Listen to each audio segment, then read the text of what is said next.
she got in from work that Saturday, right? And I said, look under the tree. Knackered. Right? At least it's Christmas. Yeah. At least I'm going to get a little bit. I said, look, you got some stuff under the tree, right? So did you give her a sugar lump? Right, she was really chuffed with that. But she said she was a bit puzzled because I didn't know we had any wrapping paper, right? So I ended up using wallpaper. You didn't take it off the wall, though? You had No, it was some left over, right? So she said, why have you used wallpaper? I said, well, I didn't have any paper and you were getting in a bit and I wanted you to have a surprise. So she said, can I have a feel of them? I said, no. Presents. You thought, right, I've got the right thing. Yeah. Right. And then Christmas Day, I said, no, don't get carried away. It's nothing really good. You know, we said we weren't going to buy each other much. So there you go, open them. Yeah, go on. And can I just ask, had you received your present from her yet? Yeah. So what had you received? What did he have? Had some shoes. Nice. Right. Getaway game for PlayStation. Nice. I'm just totting up the value of this. Go on, yeah. And just also think about how much fun and pleasure you get from them. Yeah. Although, of course, condoms, I can see the the appeal. Well, okay. So I think also add to that bit 150 quid for a meal. If you're going to start totting up, 150 quid for a meal. I bought her some shoes, 72 quid. Yeah, that was after the event, though. Doesn't matter. All right, so you received these, dare I say it, thoughtful and nice gifts. You handed over the box of condoms. They were wrapped up. She unwrapped them. Yeah. Go on, take us through it. Walk us through it. Well, it's not something you play with on Christmas morning. Oh God! Oh, but when she opened what did she say? What did she say? Well, I wrapped them twice as well, so she thought it was something really good. Extra protection, right?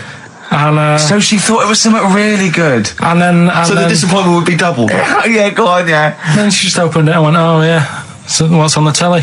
And that was that. Ungrateful. What an ungrateful woman that is. Well, fancy not wanting. I told her a box of economy condoms from Boots. I said to her about the thing about, it's all about the surprise and that, isn't it? Yeah. You explained that to her? Yeah. What, after she'd unwrapped it? Yeah. And she was all right about it. Yeah. She understood. Rick, I suggested to him that he buy his girlfriend a gift. I'm worried I've done more damage to the relationship by suggesting that than if he had just forgotten. Next time you've got to go shopping for yourself, Steve. I think I might do. You've better go shopping for yourself. I'm glad it's all over, though. It's mental. Yeah. It annoys me. The whole thing annoys me. And she knows that as well. Yeah. She should know. She still insists on having Christmas once a year? Well. Wow. I'm No, but anyway, what did you get? I can't think what you bring to the relationship, Carl. I don't know what it is she's getting from you in this relationship. It's like she's doing all the work. 80 times. Oh God, Carl! I love it. You're brilliant. I know what she's getting. He's the. What though? He's not thoughtful. No, but he's thoughtful. He's the best he can do with the brain he's got. Do you know what I mean? Right. He's doing his best. He's absolutely doing his best. There's no. He's working at the limits of his powers. Do you know what I mean? Though he's done as well as he can with what he was given. Sure. Yeah, and that's admirable. Yeah, it's like I think he's done better than you'd expect. I bet his teachers didn't even think he'd get this far. Do you know what I mean? What, find a girl? No, well, yeah, a job, a girl. Yeah. Do you know what I mean? Clothe himself. He's done really well. What do you think, Carl? You think you've done well? I think I've done all right compared to some of my mates. What are they doing now? Probably not that much. Do you know what I mean? Mrs. Matthews said I wouldn't be an high flyer. I think I'm doing all right. Yeah. Do you know what I mean? I have a holiday every year. Got somewhere to live and that. Yeah, got a new flat, haven't you? Yeah, so where are they then, the condoms? Did she show them to her family and friends? No. Take them into work? Look what Carl got. I'm surprised she told Ricky, actually. I was a bit disappointed in that. Yeah. Because I didn't go shouting around. Well, she was so excited, Carl, clearly. She was just so pleased and proud. Well. All right, play a record, we come back to it. No, that's it now. Streets, don't mug yourself. XFM 104.9. Ricky Gervais, Steve Merchant, Karl Pilkington, a regular Santa Claus. I'll leave it. Oh dear. Right, listen. Right, yeah, New Year and all that. He's great, isn't he? Rockbusters is on the way. We're getting some good stuff coming in. I have to say, I'm amazed. Every answer I've had so far has been correct. I listened to the clues. I've got no idea. And I know you, Carl. I spend time with you. Have you seen the XFM listeners? Well, of course they're the same as Carl. Sure. Of course they've got the same mindset. Yeah. Oh. Right. So what did you do for New Year, incidentally? Well, I cocked it up a bit. Right. He's joking. Go on, You're here we joking. go. You're joking, mate. Go on. I went and booked a You table. got the wrong day. No, right. Booked a table at a restaurant that was shut. Right? What? I booked a table at a restaurant, and the one that I called, it wasn't the one. The call had been diverted. So Suzanne said, call them up and see what they're serving, right? Because I forgot to do that when I booked the table, right? That's right, anyway. Because the thing is, right, it's a restaurant in Covent Garden, but they've got one in Victoria. But when they answered and they said, no, Victoria, I thought that was the person who was answering the phone. Do you know how some people say the name? Right. So then when I called them up and said, what You thought he sounded a bit funny. right? So... I'm confused, Carl, but probably not more. Well, it was no a more than you would have been. Okay, it was a branch of a. All right, he doesn't want to give the restaurant away, so he phoned it up. There's one in Covent Garden. They answered the So phone. it's not, the restaurant's not called No. No. They said no. Victoria. Why can't we name the restaurant? I don't know why. Are we It's scared? not libelous. Are we scared that, like, are you scared people are going to sort of see you in there because it's your regular haunt? No, it's just that, you got to pay for stuff, haven't you? Right. I mean, it's... Okay, anyway, so you've I got... wouldn't mention it before New Year, but it's not... So did you go all the way to the restaurant to find out that it was closed? No. What happened is I called Was that them the name up. of the restaurant again? Right, the restaurant's called Christopher's. They've got one in Covent Garden, they've got one in Victoria. He phoned up, he went to book, it's a lovely restaurant, I've been there often, I recommend it to him. He phones up, said, can I have a table for he said, no problem, sir. Right? And then Suzanne said, oh, you better call up, see if they've got any haddock on the menu. And he went, hello, and they went, hello, Christopher's. Victoria went, Victoria? They went, yeah. He went, oh, no. That's it, innit? So then I just said, no, forget it. I'm not going all the way over there. So I cancelled it, right? So then I called up Suzanne and said, look, I've made an error. The place we were going to is shut. Was she surprised again, or? So we're not going. So she said, oh, try some other places. And I did. They were all booked up, right? I was fed up anyway. I hate New Year. It's always like this, isn't it? So I said, look. You know the common factor in all these stories? You hate Christmas, you hate birthdays, you hate New Year. It is you. Right. Yeah. So I said, I'll sort something out. Yeah. So I went to Tesco. Leave it with me. Went to Tesco's, boots were shut. Got a lovely plate of condoms. Did you just stay in and play with her Christmas gifts? Blowing them up. I've done some balloons. Well, it was. I think we did stay in. And I watched that thing that, 100 Greatest Moments, which was annoying me. Did you see, there was a nudist on it? You know how I feel about them? Yeah. Right? Did you see him? Man with two knobs. There was a man with two knobs on it, and a nudist who just wanders about the house. But it said, and when he visits people, I was thinking, who lets him visit? I go, exactly, yeah. But he must go there with trousers on and go, hello, lovely to see you. Can I just pop all these off? Well, not really, no. And I tell you what annoyed me the most, they had a white sofa. If you were a nudist, you'd get a darker one. Right? So anyway, right, so we ended up watching that. That annoyed me. And then I was tired by about 11, and I said, oh, let's go to bed. And she said, you can't. And that annoys me, the fact that because it's New Year, you got to stay up. And it's like, well, why? Can't we just... They should bring it forward, so in case you want... To quarter to 10. Well, you stay up, and it's like my eyes were dead heavy, and I was like, oh, I want to go to sleep. So just stay up, and then it's midnight, and you go Happy New Year, then you go to bed. Yeah. Well, not everyone, Carl. Some people have a little party. So it's over with anyway. Yeah. Sorry, are you 86 years old? It just gets on my nerves. Do you ever enjoy? You never seem to have any fun, Carl. This is what disappoints. This is what worries me. I feel like you're going to die. You're here, Carl, with us two. We've got three. As I was just saying to Steve, three of the greatest comedy minds ever in one room. And Steve pointed out since the goodies. True. Do you know what I mean? Yeah. Well, I mean, it should be party central. Yeah.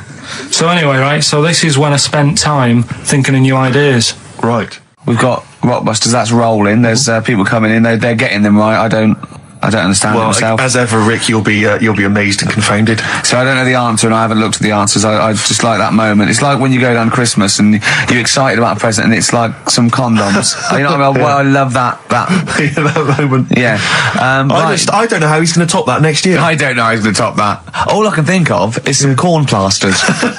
Right. It's all right, love. The batteries are included. Got you a pumice stone. Right, now, and then we went on to a whole thing about homeless. He wants to do a game show with celebrities being homeless for a week. What do you think? Actually, I've got to say, that's not bad at all. It's not bad, is it? No. Right. Do you know how, Lenny Henry went to the jungle? Yeah. Right? And you've got You've got who else did it? John Lumley made slippers out of a bra. Right? So I'm thinking, like, get a celebrity and say to him, no, just because, I'll tell you why, right? I'll tell you why all this came about. When I was walking back from that Christmas meal that I bought my girlfriend for 150 quid. Lest we forget. Right?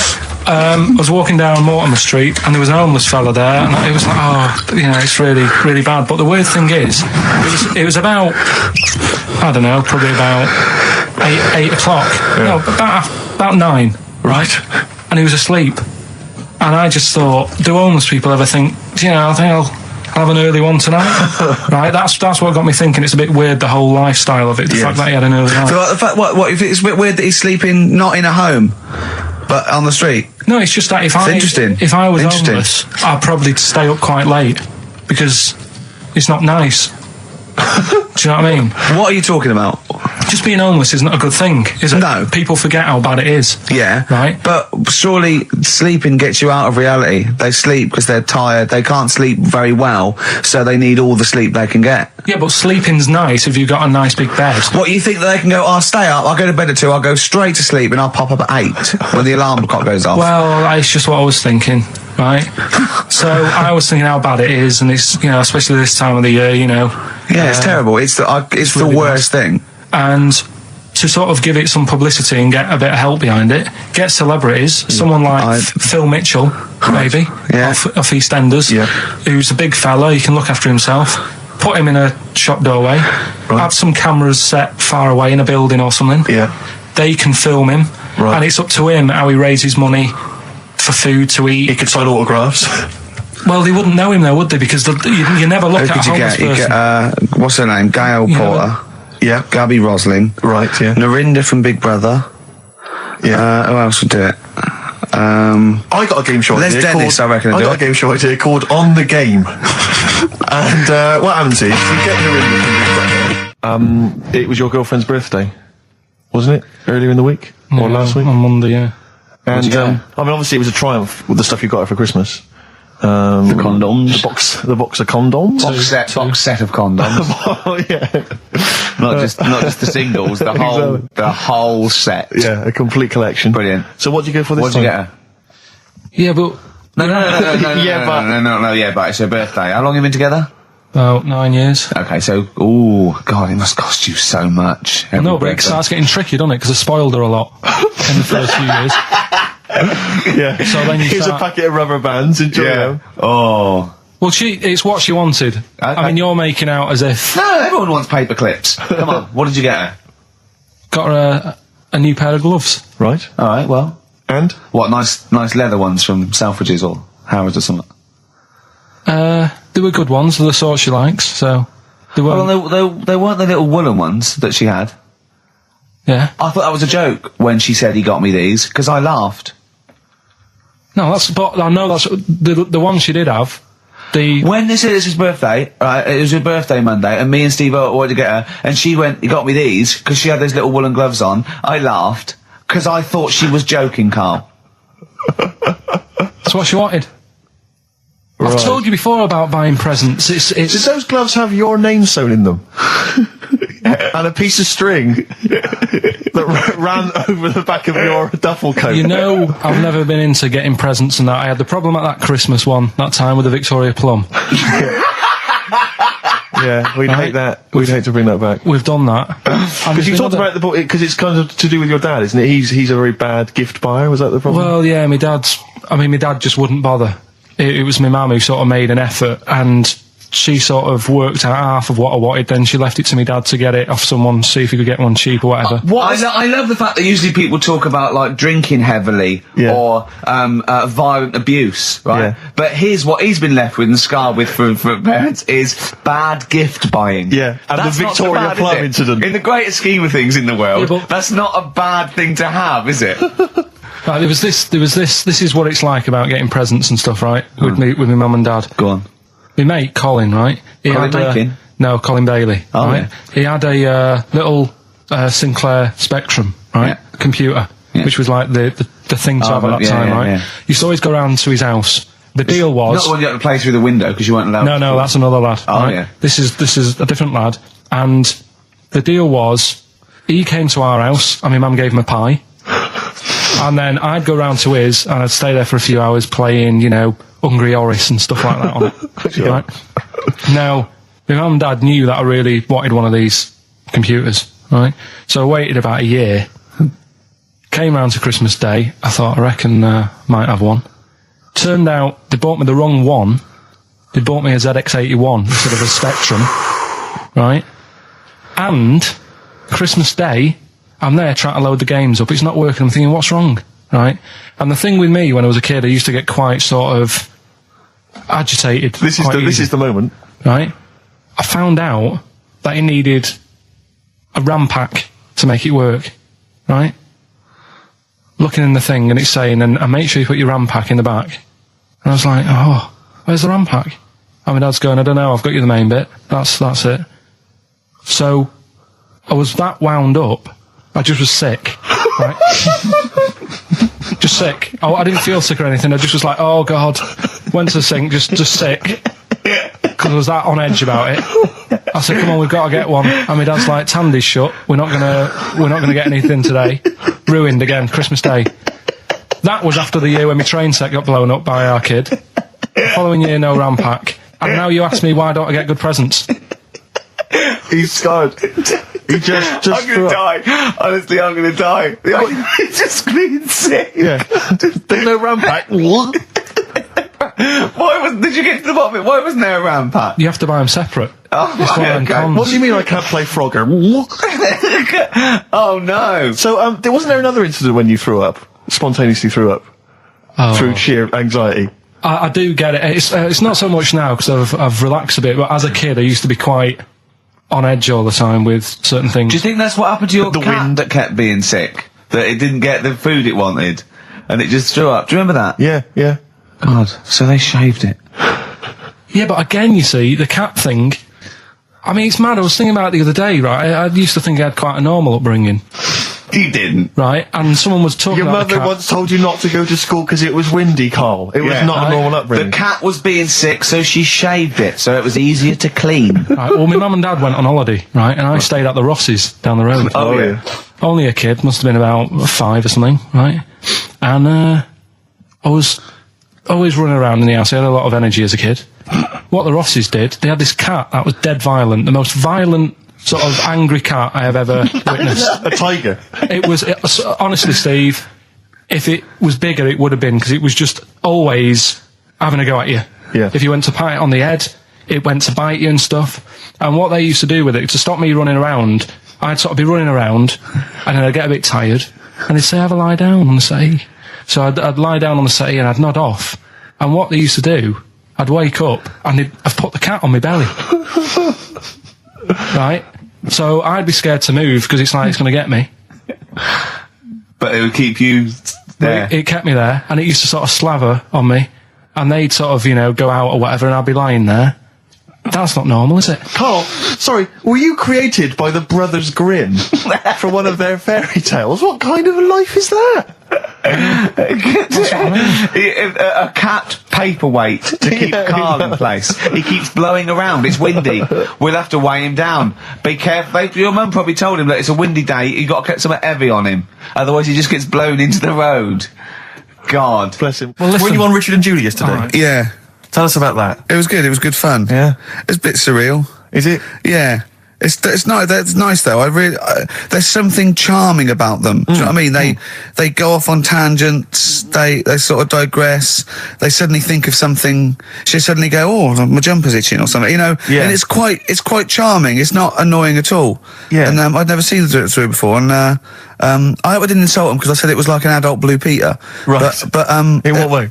Well, they had a Christmas wrapping competition.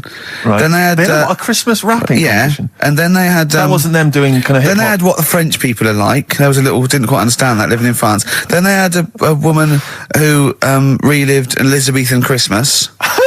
the bit that made me laugh was she was sort of announcing this through an Elizabethan microphone and PA to all the people sitting around dressed as... I'm a bit confused. Like, this sounds baffling. It was good though. And at the end I said, next week I'll be washing a tortoise and that. Yeah. And the producer said, if you do want to make something for the show, we'll definitely feature it. So I might make some of those things that you spoke on Blue Peter, like sending sort of, I remember they made a chest of drawers out of 3 matchboxes. Yeah. For Barbie doll or something, or Action Man. Roll Over DJ by Jet on XFM 104.9. I'm Ricky Gervais, with me Steve Merchant and Karl Pilkington. All right, Karl? Yeah. Bit miserable today, Karl. Let me explain why. Go on. Steve, and to you, the listeners. Well, we came in to a big bunch of stuff. Dropped our fight. Was it Becky from Marks and Spencer? Just like lovely stuff.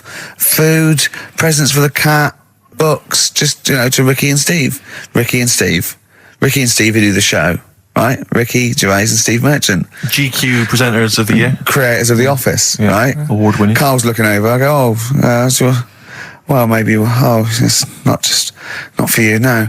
And then he told me why he's grumpy anyway. Go on. Do you know what XFM are giving everyone? How long have you been here? About 6 years. What are you getting for Christmas from XFM? 2 CDs. Is that of your choice, or do they choose them? There's a list of about 30. Right. Tell them what you chose. 30 CDs. I've gone for Kings of Leon album. Yeah. And the best of Bob Marley. Haven't we given them away in the past or something? Or you could have burnt them off, couldn't you? You could have done copies. Illegal, but you could have done that anytime you wanted. I don't think Bob Marley minds if you bootleg his CDs. It's out of order though, isn't it? It is bad. Although is that always the case? Has it always been the truth of all the time you've been here? No, it has been better than this. Yeah, although you do get paid quite well and you do have an easier time. Yeah, but don't give me the CDs then. If it was a milkman, you don't go, I have 2 bottles of semi-skimmed. Happy Christmas. Yeah.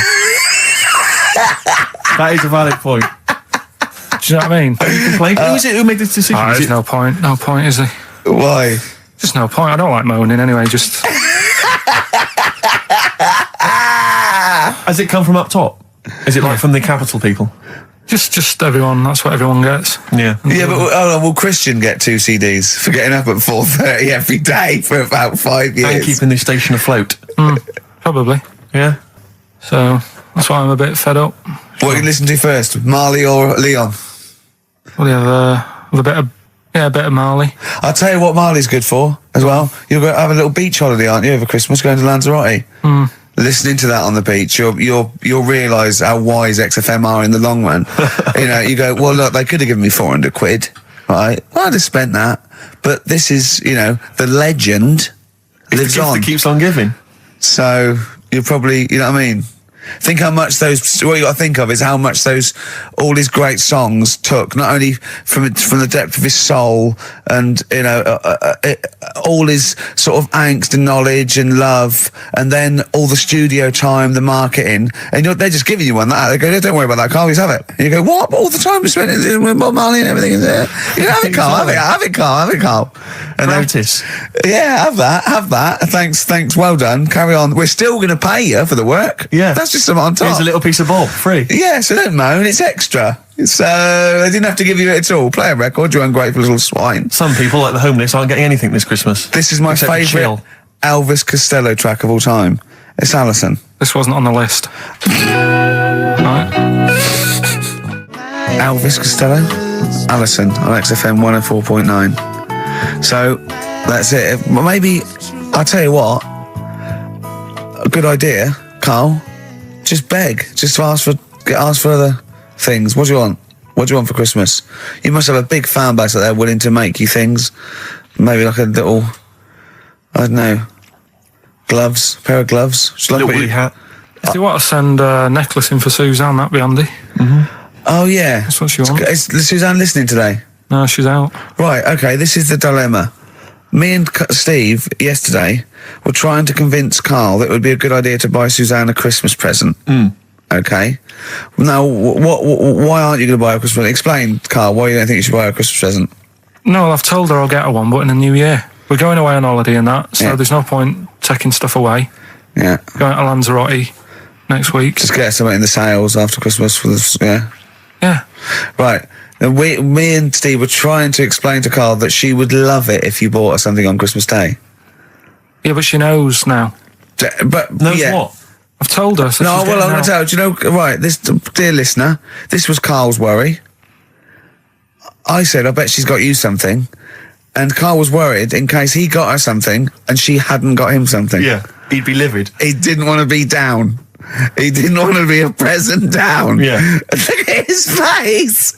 So buy her a nice necklace. Don't spend, just spend £100, you know, just a little token.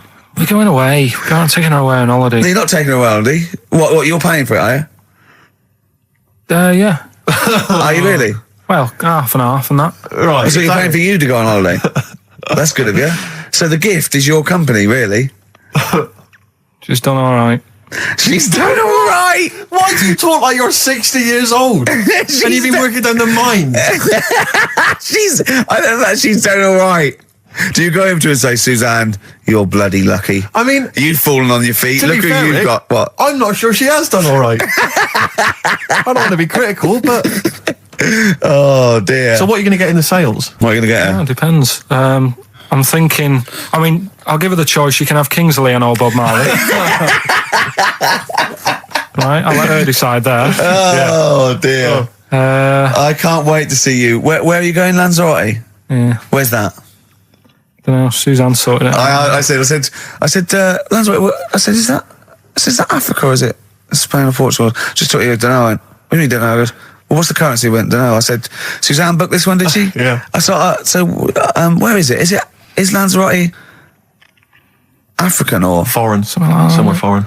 I was looking last night and doesn't look that good. There was like one of the highlights of the things it says you've got to do is go and have apparently they've got restaurants in caves and that's like one of the things they say you must do. So if that's a highlight, do you know what I mean? Right. So I'll do that. Go and see what that's like. Yeah. When you're on the beach, Carl, do you wear the very, very tight Speedos? No. Do you walk What's around you with wear? them? Sort of longish shorts, Yeah. t-shirt on, probably with a sort of a light shirt on top of that. Right, sure. So quite wrapped up then. Covered up. Do you wear a hat? Because obviously the bald head, there's risk of sunburn. No, I just put a bit of lotion on it. Lotion on there. Yeah. Just have a bit of a wander down the beach, have a look. Yeah. See who's in the old blokes with their tackle out and a backpack. A lot to look forward to, so Yeah. there you go. Yeah. Well, we're looking forward to finding out how you get on. Yeah, I'll let you And know. Interested to know what she gives you on Christmas Day. Probably get More anything. scintillating chat after this next song. All right, bit of placebo, Yeah, love it. special needs. Placebo, special needs on XFM 104.9. Email in where Lanzarote is. I don't know if it's Italy or Spain or Europe or maybe Africa. You know, these are the sort of things, these are the reasons I come into it, to at least learn something, innit, Carl? We've stopped educating Ricky, so I've stopped learning, you know, about things like the woman who ate mud all her life. I told you something before when we were in the office. What did you go on? What was that? What did you teach me? They've just counted how many fish are in the sea and that. No, they haven't. Just done a census. A census. What, a fish? Yeah, some fellas have gone in the sea and they've got to work out. There's about... Mrs. Spratt, is this your son? No, he's a lodger. Okay, well, let's mark him down. That's 2. Oh, I've lost count. 6 million, 4 and... Oh, darn. So how many are there? About... There's a lot. There's... Oh. Well, there are more species of fish than bird, mammal and reptile put together. Can I ask a question? That's on my DVD of animals. That's still available in the shops. Probably find it online. You'll get that slightly cheaper. $15.99. What? Go on, ask me a question. Features of Ask me a which question. include Ask me a question. Karl's Pilkington's also on the DVD. Yeah. That's a perfect Christmas gift. Yeah. Long and Winding Road. I love that, but I don't like the way McCartney sings here. There's just one, he goes, you leave me waiting here. Well, he's always got that slightly affected. But it sounds style, like doesn't it? Richard Burton or something, here. Yeah. But it's only one that does it, but I don't know why. I just think he likes it or wants to go back and change it. Maybe it's like... But having said that, you know, I'm not taking away from the Beatles, one of the best bands ever. Well, yeah, good luck to Brilliant songwriters. Oh, they do well. Yeah. We've had a lot of emails, Karl. I don't want to sort of put a dampener on your Christmas, but a lot of people have been slagging off Lanzarote. One of them just said, well, one of them, I don't know if I can find It is Canaria, isn't it? It's It is one of the Canaries, isn't it? It's a volcanic island covered in volcanic dust. It's very windy, so you have to dig a hole to sit in on the beach, and there's hardly anything to do. That's from Mike Godham, and he says, unless you like quad biking, well, you've seen what happened to No, don't go quad biking. No, with your little head, there's no protection at all, is there? I don't know what you're thinking. I don't know. At least Rick Mann and Ozzy had lots of hair. Yours would be like Humpty Dumpty. It would crack like a little egg. And then we'd seen there's no kings or kings horses. So, they couldn't do the job anyway. No, they shouldn't really send them. They're not really qualified. Horses not equipped to put send a medical man like Neil Fox in. Yes, to mend but not eggs. Some kind of military horse. I bet he's had the egg on his face a few times, hasn't he? What, Foxy? Yeah. Well, most of the series are Pop Idol. Right, Carl. Lanzarote, good or bad? Well, you got to give it a go, haven't you? Yeah, well done. Give everywhere a go. Exactly. That's what I was saying. Don't just take the word for it. I mean, if it had said Nananova, Lanzarote shit, he'd have believed it. Sure. If he'd have overheard it in a pub, Lanzarote a crap, he'd have believed it.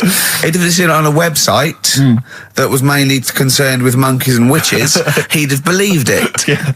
As it is. Everybody raves about New York, and when I went there, I thought it was rubbish. Well, you're an idiot then, because that is possibly though, the greatest city in the world, along with London. Subjective, though. That's why they have holiday programmes and that, innit? So you see it and you decide for yourself and that. Yeah, but you saw Venice on a holiday programme, as you put it. You went there and you went, it was rubbish, full of black bin liners. Well, it is. Right. Didn't they show them? It stunk. Didn't Judith Chalmers say that? It stinks here and there's loads of rubbish everywhere. No, she didn't. Did she mention that? Oh, that's what I mean. So it depends what you want from holiday, doesn't it? Well, yeah. So you're an idiot if you don't like New York, so next. Anyway, go on, break up, guys. Kiss and make up. right back, just for Christmas. Brilliant. I've only got two, really. What? Because I was trying to work one out before, right, in my little room. Yeah. I was looking at different band names, thinking, what can I do? Yeah. Couldn't concentrate, because Ricky was in there, trying to spray deodorant all over the place. Right? Well, you should have done them yesterday. You should have shut me out. Right. So there's just two. Brilliant. Well, I've kind of got an idea for the third one. fine, I'll have a go. Yeah. Right, so anyway, the first one... Should we play a record and come back to this? Cause we'll do it quickly, we'll do it quickly. No, play a record. This is rubbish. Yeah. Rubbish. Libertines. Useless. Give me the gifts. Let me have a look what prizes you've got. Libertines, Don't Look Back Into the Sun on XFM. Well, the general public are getting involved with Carl's holiday, and I mean, this has been a damning report on Lanzarote. There's not been a positive word written about Lanzarote so far. Wow. It's volcanic, there's no natural water supply. Sorry, there's no natural water supply. It's You all have to imported. sit in a hole. What do you think of this, Carl? What do you think of the people that want you to know that you're going to a rubbish place when you can't change it? What do you think of that? Rubbish though, will it? What do you mean? All right. What do you mean it'll be right? Because I'm going to go there thinking, oh, there's no water and that, and there will be water. No, they didn't say there's no water. What did they say then? There's no natural water supply. Whatever. I'm not bothered. It doesn't bother me. All right. I'm going to have a good time and that. What are you going to do? What do you plan to do? Got a book. What book you got? Rich Hall book. I'm just going to read that. So, Brilliant. and the weather's better than here, isn't it? Yeah. So... Someone emailed just now. They said they're listening online and there's a problem with their computer and everything's sped up. The music's sped up. Our voices, Rick, are sped up. Except Carl's. That's how slow he speaks. So when everything's sped up, he sounds a normal. Right, we're doing Rockbusters. Yeah, come on. What a rubbish. I wonder why we stopped this game. Well, I think it's probably exhausted him. He needs to go to some kind of volcanic dust island for a holiday. With no water, Yeah, exactly. just to dry out and get some new ideas. Oh, I'd love to see you sitting there on these black ash sands, just sitting there going, I'm thirsty, Suzanne. There's no natural water. I've finished my Rich Old book. I can't focus. I'm going blind. I need some water. Oh, brilliant. Oh, bless him.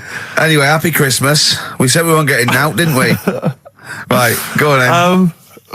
It was the premiere. Did you see the coverage? It was a premiere of Lord of the Rings Part 3. I can't be bothered. I mean, man alive, I'm sick of Lord of the I Rings. watched the first one and I was actually I've never been into all that sort of stuff. Never liked it. Gollum and Dungeons and Dragons and gatekeepers and weird magic, and Harry Potter I want to punch his face in. I know what you mean. But I mean, it's sort of like, Well, Lord of the Rings, when I was at school, if you were into that sort of thing, you were a nerdlinger. They would beat you up, they would shout heckle abuse, all that sort of thing. You know, I wasn't a fan. I actually don't know anyone who admitted they were into that nonsense. It was shameful. It was embarrassing. Now, the whole world's gone crazy for it. Even the tough guys, the hard nuts, the streetwise kids, they're loving it. Can't wait for the third one. I see people raving about it. It's Jonathan Ross, all these people going, it's the best thing I've ever seen. It's 3 hours and 10 minutes of trolls and goblins and magic spells and large feet and magic rings. I'm loving all that crap. What's wrong with you people? I will smite you with my sword. It's just interminable. The orcs and the Norks. I saw some people playing this game. They had a big manual and a dice, and they're in a pub, and they're all fat with beards, right? And he threw a dice, and he looked down, and he said something like, outside them, the 3 miles to Mumra. And they went, oh, well done. I know. I want to go and say, what is this game? Yeah. It's absolutely extraordinary. Well, they showed some coverage of the Lord of the Rings premiere on TV, and there were people dressed up as some of the characters. Yeah. There was a girl chatting saying, well, I just think Gollum's hilarious. What? People talking about telling me Gollum's hilarious in this new film. How is he funny, my precious? Oh, my precious. What's funny about this? I'm losing it. I'm genuinely... Is he like Yoda? I don't know what the joke is. I'm missing it all. And when the walking trees started talking... Oh man, I love it. Gollum's the little one that looks a bit like Gandhi. Yeah, exactly. The computer animated Gandhi. Yeah. Yeah. Is that all right? Yeah. I think that's how he's described in the book. But this is the other thing. I say, then they go, Tolkien, J.R.R. Tolkien, he's a genius. You know, he created his own language. Whoopee! Carl comes up with a new word every week that he's made up. He's not a genius. Yeah. Well, the bloke, a look of frighteningness came across his face. Frighteningness. Yeah. Carl's new word. No Blue Sky, The Thorns. That's beautiful, isn't it? On XFM 104.9. Carl, you're losing your rag a little bit. What's the matter? Nothing, go on. See? What's the matter? What's the matter with I've got something to cheer him up. Someone's emailed in, Emma's emailed in, she said that for those that know, those in the know, they referred to Lanzarote as Lanzagrotte. Brilliant. He's a bit fed up. He's got 2 CDs for Christmas from a company that's been with for 6 years. He's a little bit grumpy about having to answer the phones. He wouldn't go and make Steve another cup of tea immediately. Selfish. Yeah. Carl, what are you thinking? Nothing. Go on, what were you doing? Come on, Carl, you're getting paid for this. Project. Out. We'll take one of those CDs away. All right. Right, okay. Are you in a film this week, Carl? We're doing that now? Yeah, go on. Get it over with. Hang on a minute, then. Get it over with. Let's get this show over with. We can go home. You can go off to Lanzarote and sit on some ash. Some charcoal. He's not happy about that. That's annoyed him. The listeners have all ganged up on him. Yeah. XFM giving him 2 CDs. We've had more calls for his resignation this week than ever before. What do you think of that, Carl? What do you mean? There's another reason. Do you know what I mean, though? Because he's grumpy. He's not just giving it. He goes, well, I can't help it, can I? I don't want it. You're being paid well to do a job. People have tuned in to be entertained, to have good songs. Me and Steve are working here. I'm pressing the buttons. I'm paid to press the buttons. That's what I'm doing. Has every CD started on time? Then why would they give you Monday off if you just paid to press the buttons? Don't get every other Monday off, do I? So have you stopped doing that now, have you? Well, yeah. Why? Because there's work to do and that. I'm not moaning about it. Let's get on with it. Right, Scrooge, right, is the film that I'm in. Thought I'd do a Christmassy one. Okay. Right? Yeah. So get people in the Christmas mood and that. Yeah, you have. Yeah, you have got people in the Christmas mood. You're like Santa visiting them. So it's you in the film Scrooge. Yeah. Which version of Scrooge? The old one. Is it? If it's just you moaning with bells, I'll be annoyed. Right, that is essentially Scrooge. Yeah. Right, Scrooge, listen to this, and then there's some question at the end, and you can win some stuff and that. Yeah. All right. Yeah.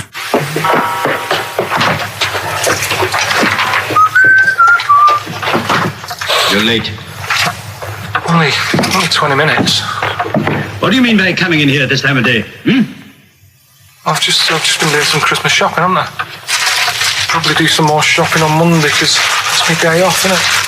Yes, I know it is. You don't have to tell me. Do you want to see what I've bought, Suzanne? No, thank you. I don't mind showing you. It's only a Christmas present, isn't it? Just bought some more condoms. Why? Well, I bought some last year. Got 2 boxes. They all got used, so... I'm very glad to hear it. How much do I pay you? Why are you asking? The presents I buy has got nothing to do with what I earn. Like I say, if I won the lottery, I wouldn't go mental on her. Do you know what I mean? I probably wouldn't even tell her because I think she'd want to travel around the world and all that, and I'm not into that, to be honest, so I'll probably keep it quiet. Why? Well, once you've been around the world, where do you go next year? Each to their own, though, innit? You know what I mean? Well, what do you want? What for Christmas? Not that fussed, really. And you, it's just as well I'm not that fussed, because do you know I do some work at XFM? Do you know what they're giving me for Christmas present? Nothing. No, might as well have been nothing. 2 CDs. That's it. I was well fed up. I'm sure you will. They give you a list of about 30 albums and you get to pick 2 off the list. So I've gone through Kings of Leon album and the best of Bob Marley. Mr. Marley has been dead these 7 years. In fact, he died 7 years ago this very day. Did he? Do you know what sort of donuts Bob Marley likes? It's not my business. No, it's not a proper question. It's an old Peter Kay joke. He likes the ones with jam in. Do you get it? Garlic bread. It's good, isn't it? Excellent. Oh, Carl, well done. Carl in Scrooge there. The only man more mean and depressed generally than Ebenezer Scrooge. Oh, dear. Oh. What's the question, Carl? Well, if people have been listening from the start, right, what albums am I getting? Yeah. Is that good? Mm-hmm. Good, yeah. What albums am I getting from for working for this place for 6 years? All right. Ricky.Gervais at xfm.co.uk. Do you want to apologise once more for anyone you might have offended over the year? Yeah, like I say, I never upset anyone. We're just chatting about stuff. It's just chatting. It's from the heart. You see something, you say, "Oh, it looks a bit like so and so," or "Isn't it a bit?" You're not really, you don't really try and hurt anyone's feelings, do you? But I think most people know that. And I've got to apologise for laughing at anything you say. I actually can't help it. Again, it's not vindictive, but when Carl comes out with some of the things he says, it's impossible for me not to laugh or react. So, have a Merry Christmas, everyone. Well, before that, Rick, is there some final, for the year, Monkey News? Tell you what, let's play a good song. Okay. Right, we'll have a bit of Monkey News, and then that's it. A bit of Amy Mann, then. Perfect. Yep. Brilliant, this one.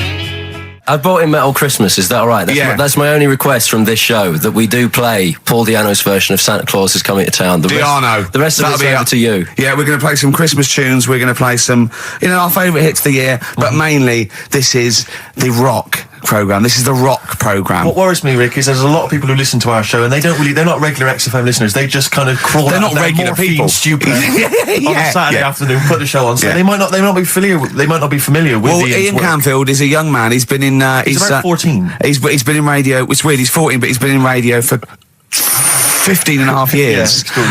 He was weaned on the milk of Avance. Yeah. Right? And he's going to be the new rock god, aren't you? Well, I'm trying. Yeah. No DJ Canfield. Just go, yeah. Right? And over the 2 hours, I want to work out the 4 pillars of rock, right? I want 4 names, 4 pillars of rock, right? Huge rock pillars. And then I want the king who stands astride them like the archangel of metal. So we'll be asking Ian, every few minutes we'll be asking, right, who's your first pillar of rock? And then, keeping the one that stands astride them. Okay? And how many do we need? Well, we need 5 names then, don't we? The 4 pillars of rock and who stands astride them. Right, okay. Like the Overlord with these Axe Attack albums. Yeah. Yeah. This is Oasis. Christmas. Oasis. doing their version of Merry Christmas, everyone. It's Christmas. It seems only appropriate that we play the occasional Christmas tune. There aren't many decent ones. We will be playing the greatest, not just Christmas, one of the greatest songs of all time, but certainly the greatest Christmas tune of all time, Fairy Tale in New York. Is that going to be the version done by, what's his name, out of Boyzone? Has he done one? Yeah. Because he's lived the hard rock and roll life. What's his name? What is his name? Ronan Keating? Yeah. He wasn't bad on Room 101, actually. I think he's lightened up a little bit. Good luck to him. Yeah. Yeah, no, as well. Yeah. A lot of people ask me, Canfield, I'm sure you can you've probably got experiences of your own that you might want to talk about, but people ask me what Ricky's like in real life. And I don't want to get grotesque. It's Christmas, people are listening, people are eating sandwiches, but he has a flatulence problem. I don't know if you're aware of this. It is... It's not a problem. Right. Well, it is for us. Yeah. You may not. Yeah. I think the problem with Ricky is Ricky hates to miss out on anything. He's terrified that there's going to be something going on that he's missing out on, a conversation, a joke, someone falling over, you know. And so he daren't spend any time in the lavatory because any period of time he spends in there, he could be missing out on some fun. So he kind of tries to get his lavatory, occupying time down to a minimum, an absolute minimum. Plenty of pissing. There's loads of that, but none of the other activity. Really, I mean, you keep that. Really, it's like you're in, you're out, and sometimes I don't think you've done the full job, Rick. Yeah. And today, I'll tell you this: my eyes were bleeding. It's intense. It's just a word of warning because the kitchen at XFM is out of bounds now. No one's going in there until the new year. A to J in the library. A to J in the record library. I'll tell you this: I don't know if like Tony Blackburn's in the building. His wig will fall off. But seriously, not that he wears a wig. He doesn't wear a wig. But if he's going down there, maybe he wants to play some Beach Boys. I mean, seriously, forget I'm a celebrity. Get me out of here. Forget you might have survived in the jungle, Tony. But you go down there, mate. Tony, would you rather eat a plate of maggots or go and get Beach Boys? Exactly. Saying A to J. Oh, pot pickers. Exactly. Jesus Christ. It is absolutely extraordinary down there. Oh, so I'll just be warned. But it's Christmas. Yeah. Christmas. Why would Blackburn be listening to this?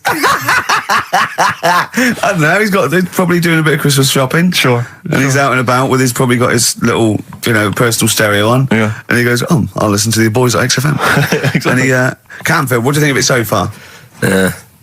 Yeah. It's not Vance, is it? Okay, who is secured as one of the pillars of rock? I'll tell you what, I want some ads, and after that, the Fairy Tale in New York. Oh. XFM.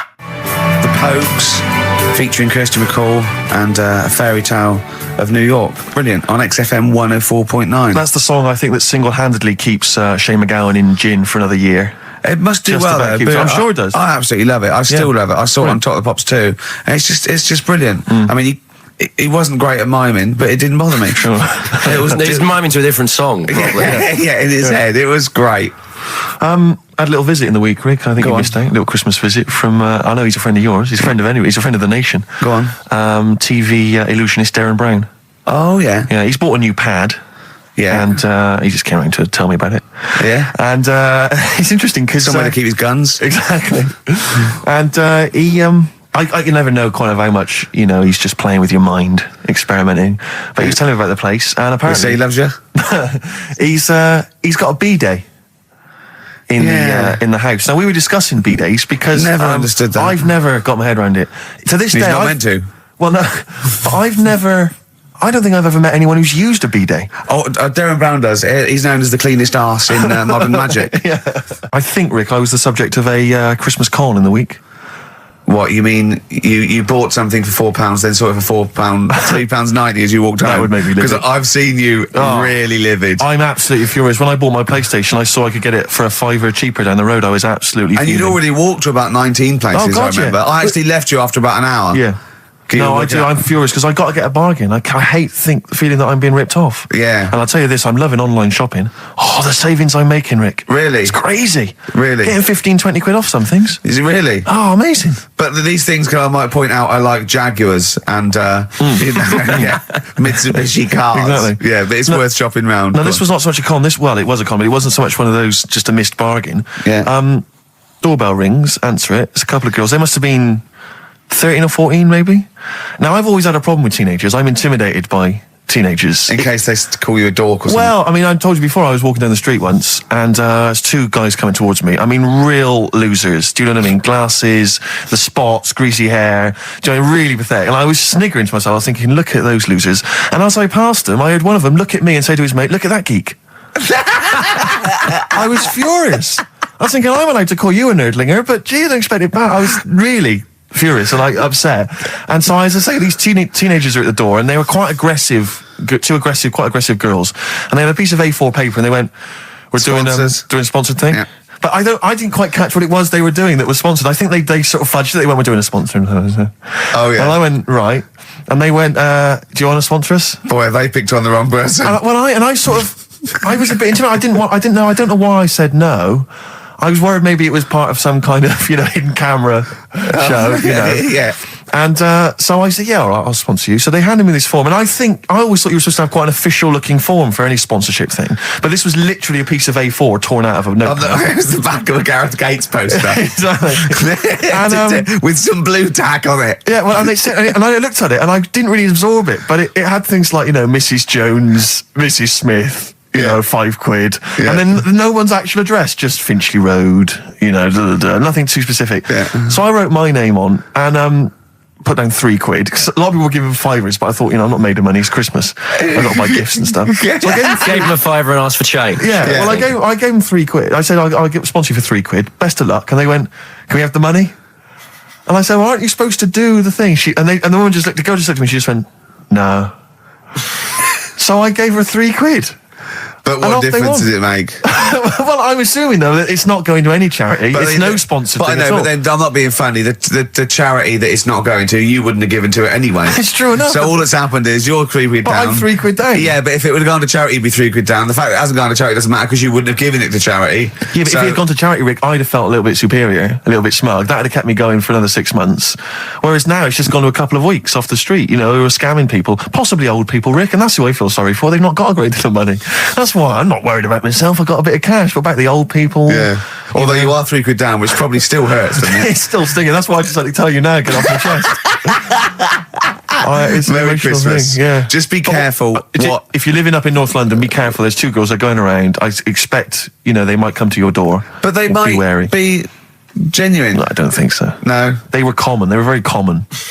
Do you know what I mean? Was the giveaway things like, Santa Claus had given £10, exactly. Tony Blair had given £1? Yeah, I know what you mean. Yeah, I think you were conned, mate. Yeah. Right. Won't Get Fooled Again by The Who. Ian, I'm going to ask your expert opinion. Is that not one of the greatest rock songs of all time? Yeah, if you'd have played the proper version of it. I know, but it's 6.5 minutes, and we usually do, but we just thought, it's Christmas, people want to, have him or Jonah Louis. Yeah, but we could have played like the full 8 minutes rather than making the show sound like strolling round to your local Asda with the Christmas songs with a little bit more racism. That to me sounds like fighting talk. You want a rock challenge, Canfield. You can't handle the truth. Trouble with that song is, don't know the Bells, it could sound like he's saying something to do with bell ends. Well, yeah. What? Heaven forbid. What, you think he meant that? Did he? Probably. No. That's The Darkness on XFM 104.9. Bell end. Yeah.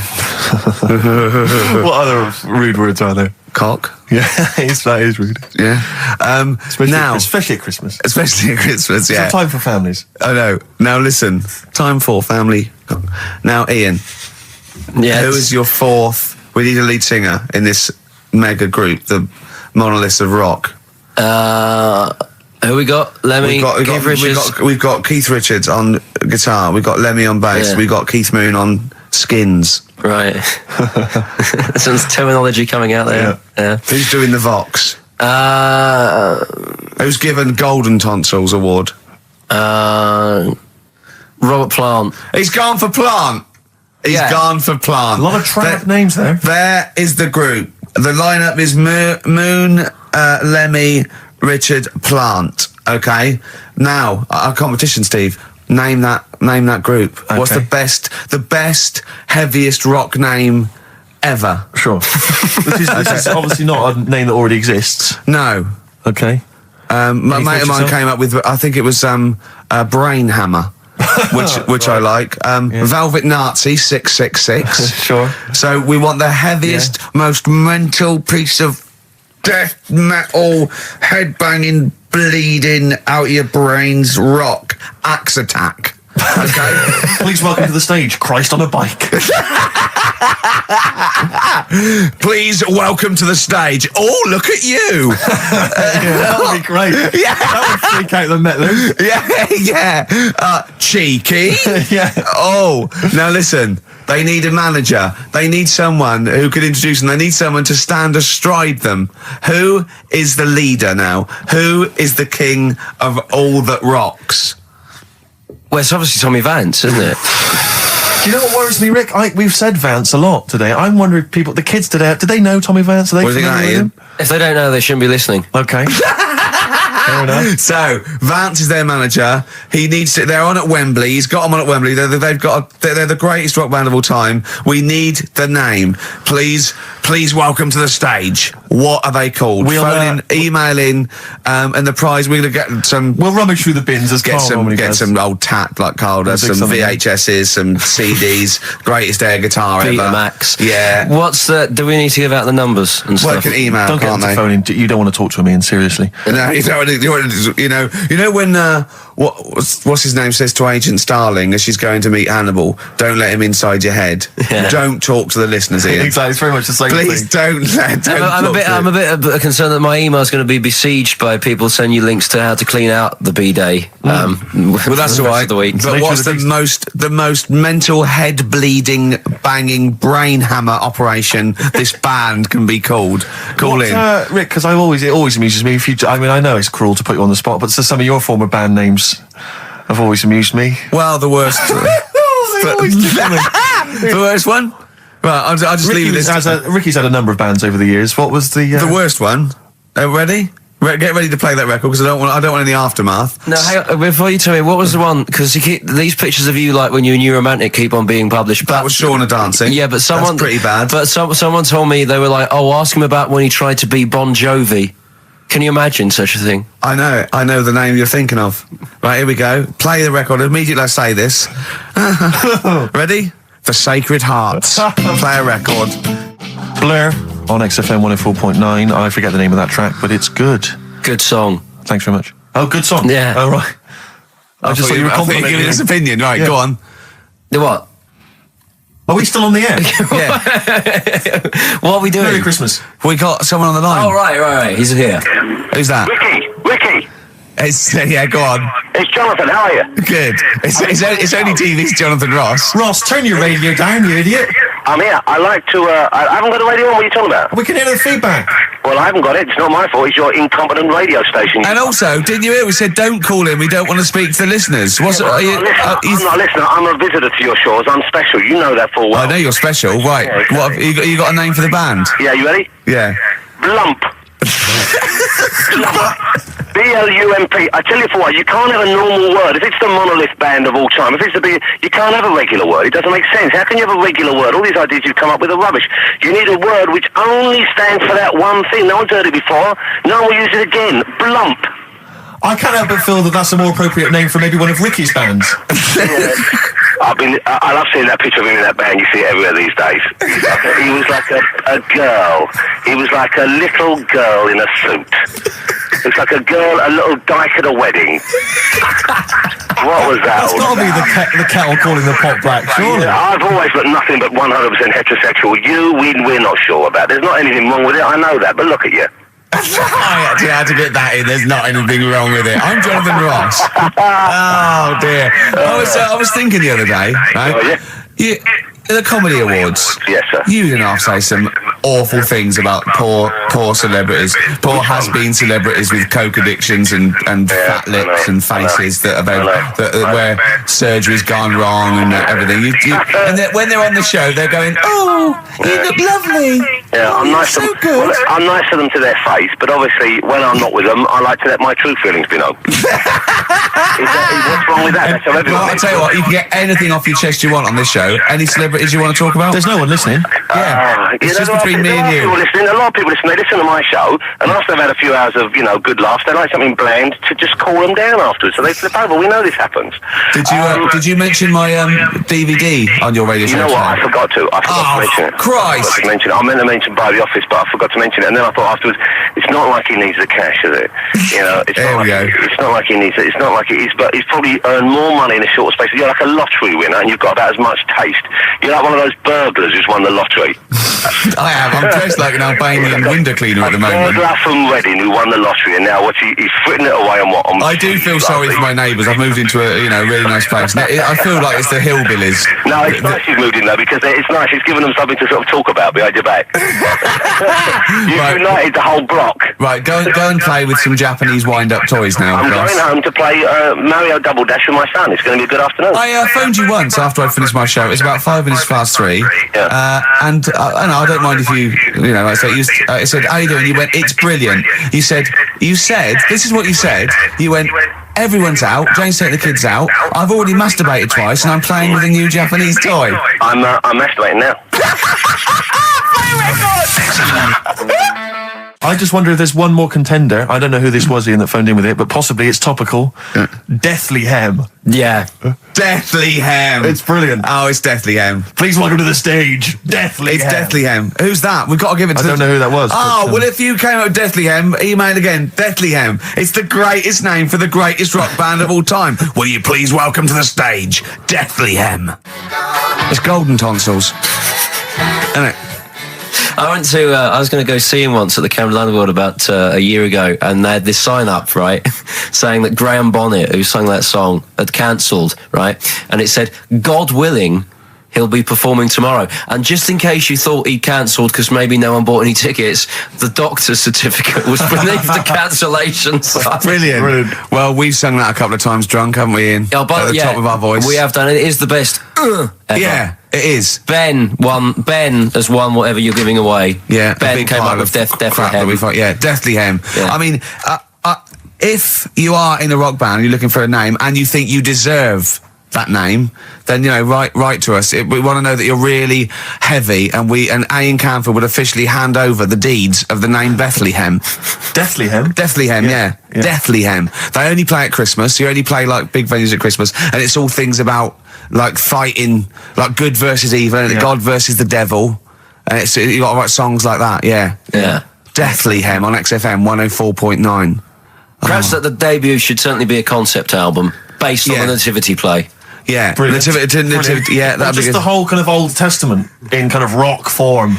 Yeah, with like, it'd be extraordinary. It's the battle for humanity. Yeah, it's called Humanity Manatee, and it's a fight in the ocean of hell. Yes, sure. Yeah, sure. Yeah, I'd like to see a serpent. Maybe pictured somewhere. There'd be a serpent, in it. Track 4. Track 4. Yeah. I think we should give massive props and suitable regards to Ian Camphor. He's come in, he's pressed the buttons. He stood in for an idiot brilliantly. He has stood in for the retarded. It's a shame that you've not displayed some of the usual incompetence that we've come to love and expect from Karl. It's a shame. Okay, you are the greatest DJ in the world, though. The way you sort of like drop press these buttons. But you know.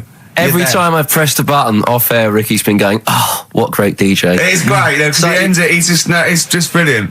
I mean, we're lucky if we can talk with the mic on. That's the title, not talk over a record. We did some great links during the ads. Yeah, and of course, Jonathan Ross masturbating live on air. Just looking back at some of the highlights. You don't get that on Capital Gold, do you? Like Tony Blackburn getting a call from Fluff Freeman going, "All right, mate, I'm knocking one out." Yeah.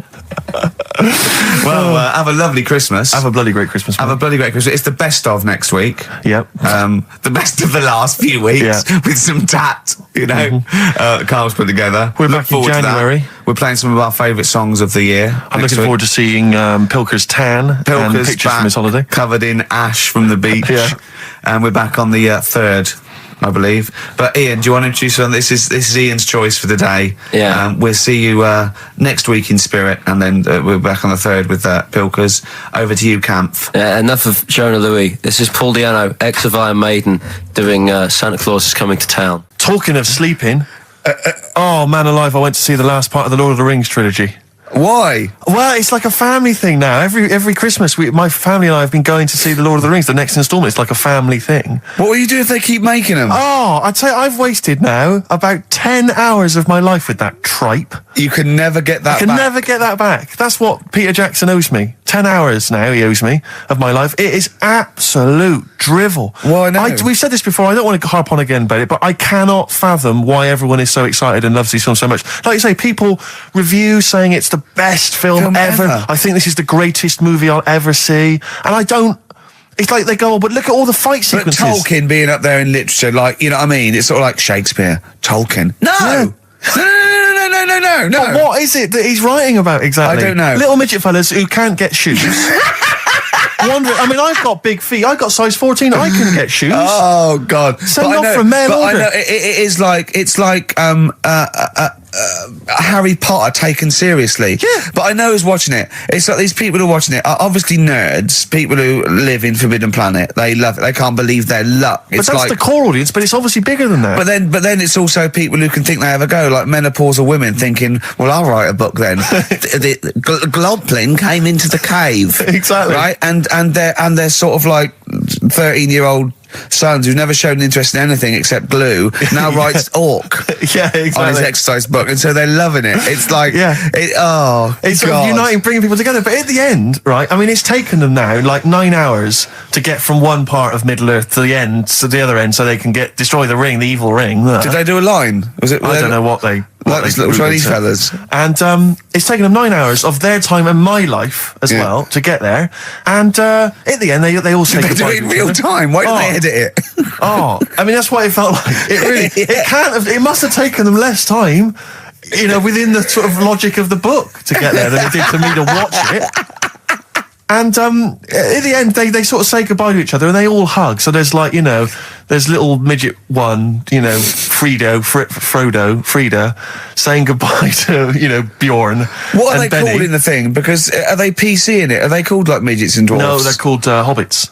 Oh, are they? Yeah. So we should call small people hobbits from now on. That's what they are, just to make it kind of topical, and they'll like that as well. Give them sort of, you know. So if you see a little, on the way home, if you saw a little midget fella, 4 foot midget fella, just say, "Excuse me, hobbit." Yeah. Okay, that's call fine him then. Frodo.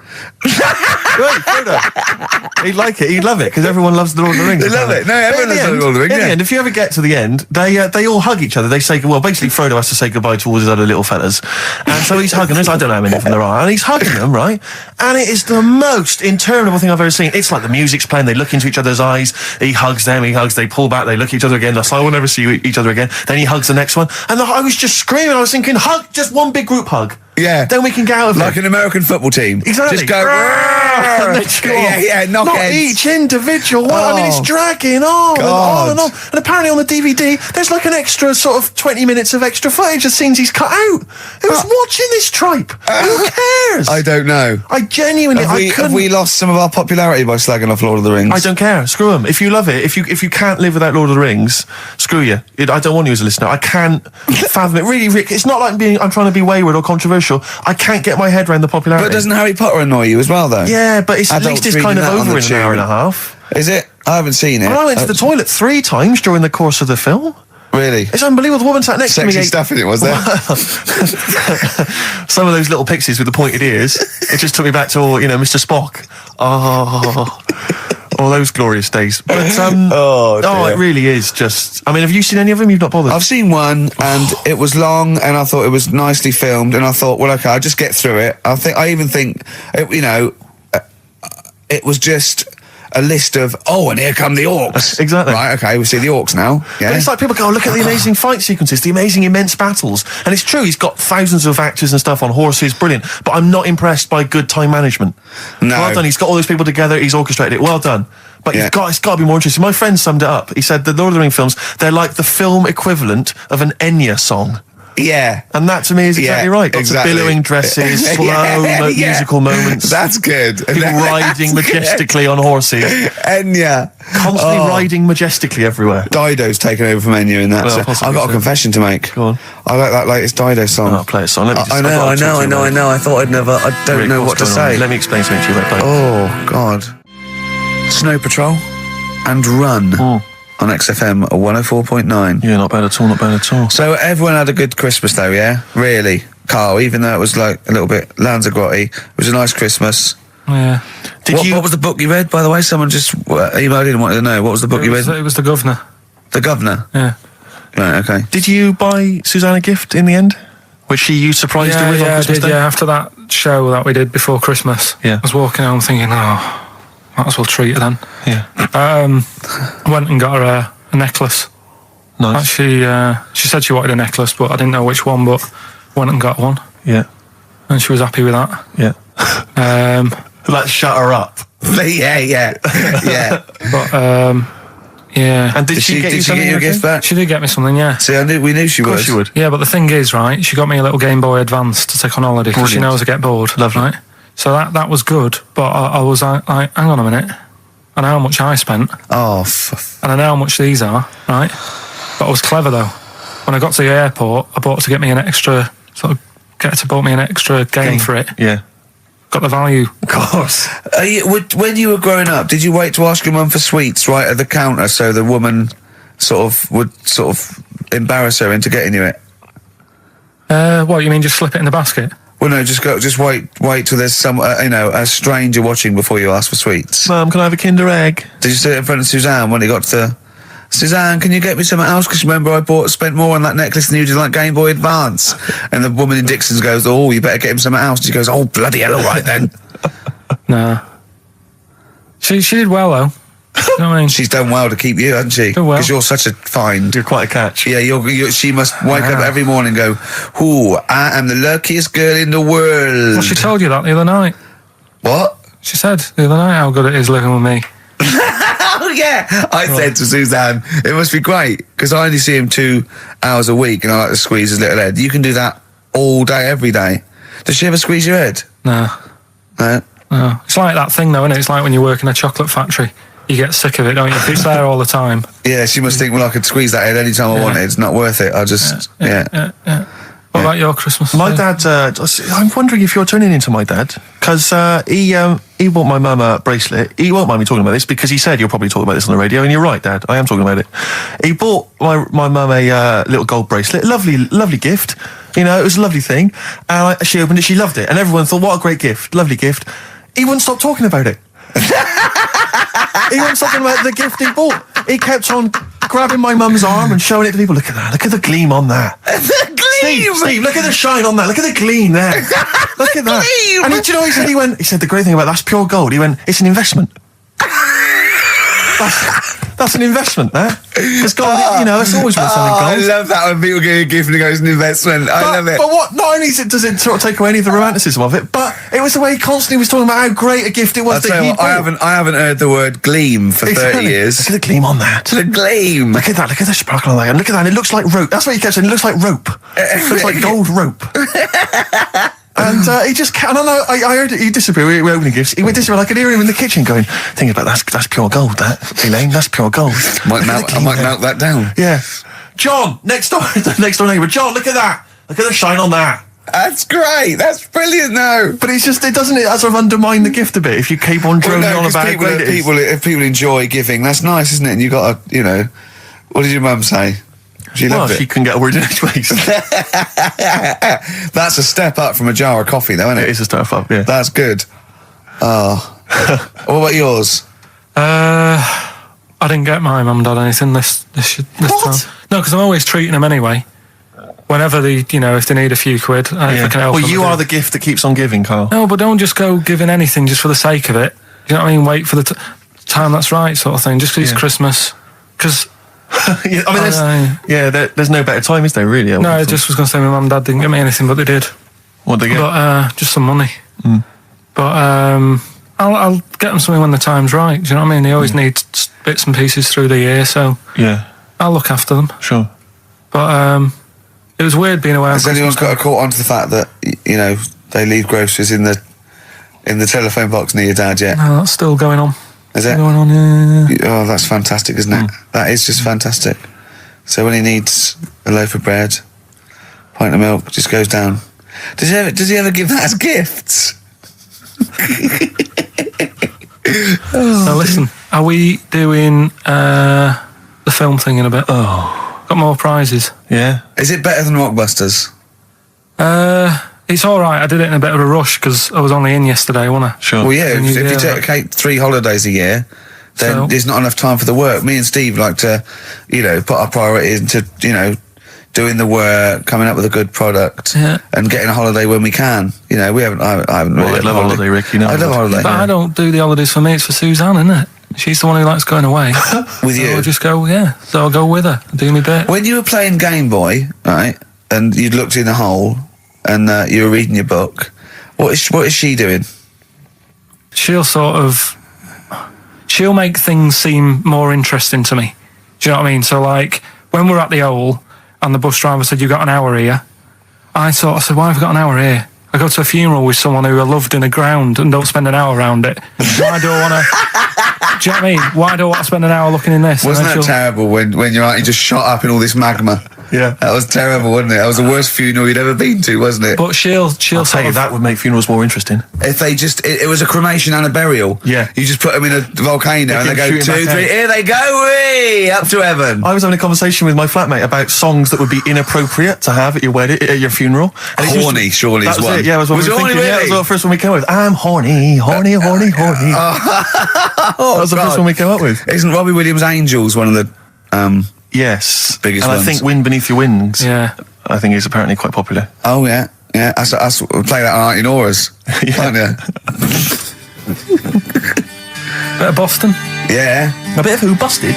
Boston, more than a Boston. feeling. Right. It's much more than a feeling. Boston, more than a feeling. XFM 104.9. Well, another big moment here. We've had Rockbusters. Now we're going to have Carl's film quiz thing, isn't it? Yeah, it's a film quiz thing. I've done Planet of the Apes, right? Because one of the things we did in Lanzarote went on this tour with sort of 3 northern blokes, and they didn't really know what they were talking about. Joking. You're do you joking.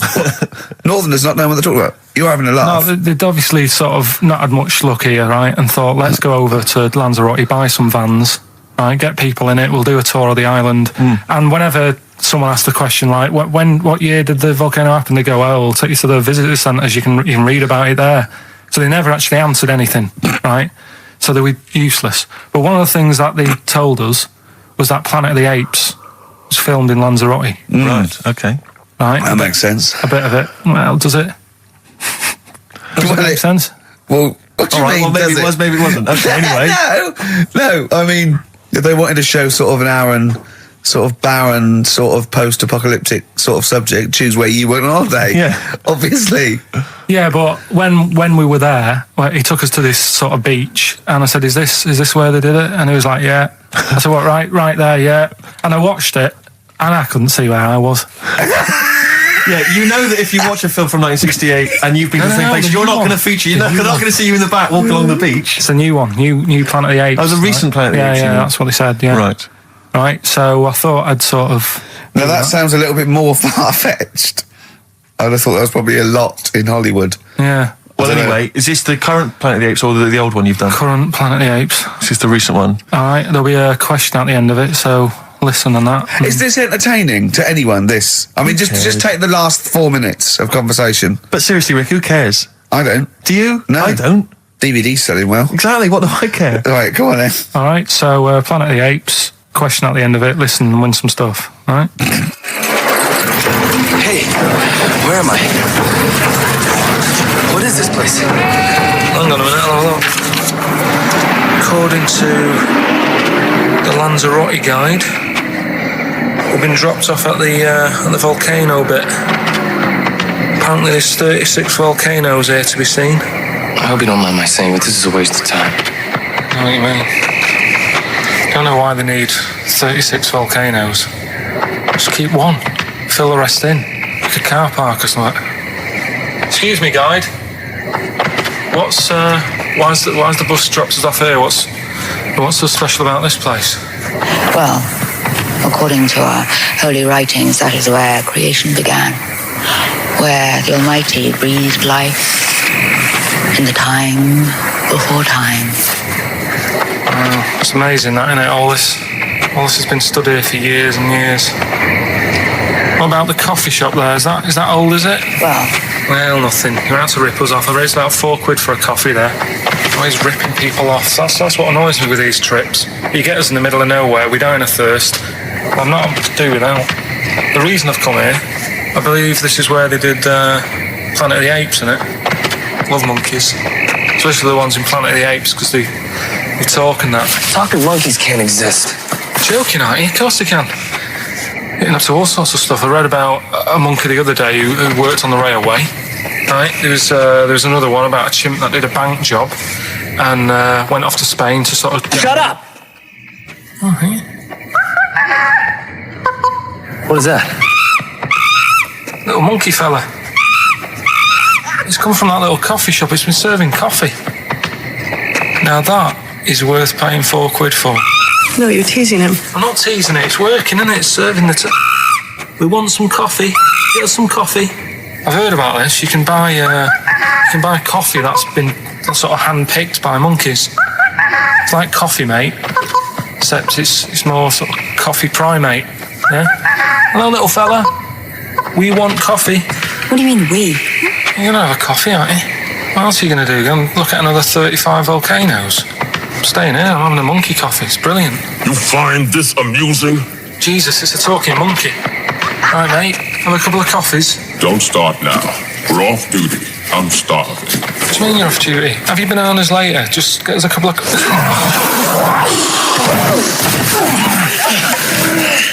I understand that you're tired and you've probably been on your hands all day.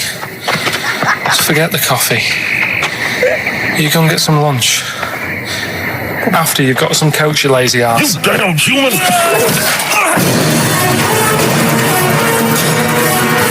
Powerful. Lovely. Excellent. So, what's the question? If you've been listening to the whole show, how many volcanoes do I think's on the island of Lanzarote? Okay. Yeah. I might have it wrong, what I've been saying, but it's roughly around that. Yeah, so what have you been saying? Yeah. Yeah.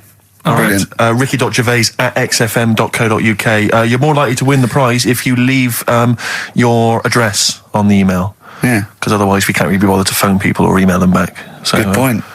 Put your address on there and you could win some crap. In a jiffy bag.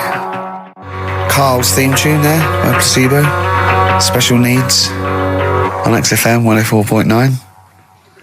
Alright. New Year's resolution, Carl? I don't know. I don't do it. Really. What about something like, I don't know, start smoking? Do you know, there must be something. No, it's a waste of time, isn't it? Don't bother with that. Right. You, Steve? Me, no, I've never really made any New Year's resolutions. I just be good to people. Just treat everyone as you want to be treated yourself. Give to charity. Hate crime, racism, famine, sexism. I know you're going to keep to all those, except the give to charity. That's... Me and Carl find that a little bit hard to believe. Never going to happen. Well, you've always got to break at least one of your New Year's resolutions. Exactly. Yeah, well, I think I'll be nicer to Carl. What about learn more? I was thinking that. I want to learn more. Always teaching you stuff. I've got... I watched... I'll tell you what, Christmas telly was dreadful this year. I don't know if I've hit that age where I think... But I think consciously I thought this is worse than usual. Yeah. And I ended up watching that Discovery Channel and History Channel again, and I watched 4 episodes in a row of this fantastic documentary, 1418 War, narrated by Dame Judy Dench, and it's brilliant. I just can't get enough of it. I hated history at school, and now I want to know everything. Yeah. And I think that's mine. Learn all the stuff about stuff. I like learning though. I always say that to you. I'm always looking up stuff. When I was on holiday, even though it was sunny outside and they had big holes to look at if I wanted to, I stayed in and watched Discovery there and was watching stuff about scorpions and that. Yeah, what did you learn? Well, nothing, because it was all in Spanish. But I just watched it. What I found out, right? What I found... Scorpions, I'm get it. It's only about poison you get with. What I don't understand is with scorpions, right? They have like this sort of weapons, don't they? They have the poison and stuff, right? Yeah. Which can kill a man. Yeah. But there was a couple of little animals and that were its sort of enemy. Yeah. And it stung them and it didn't kill them. So what's the point?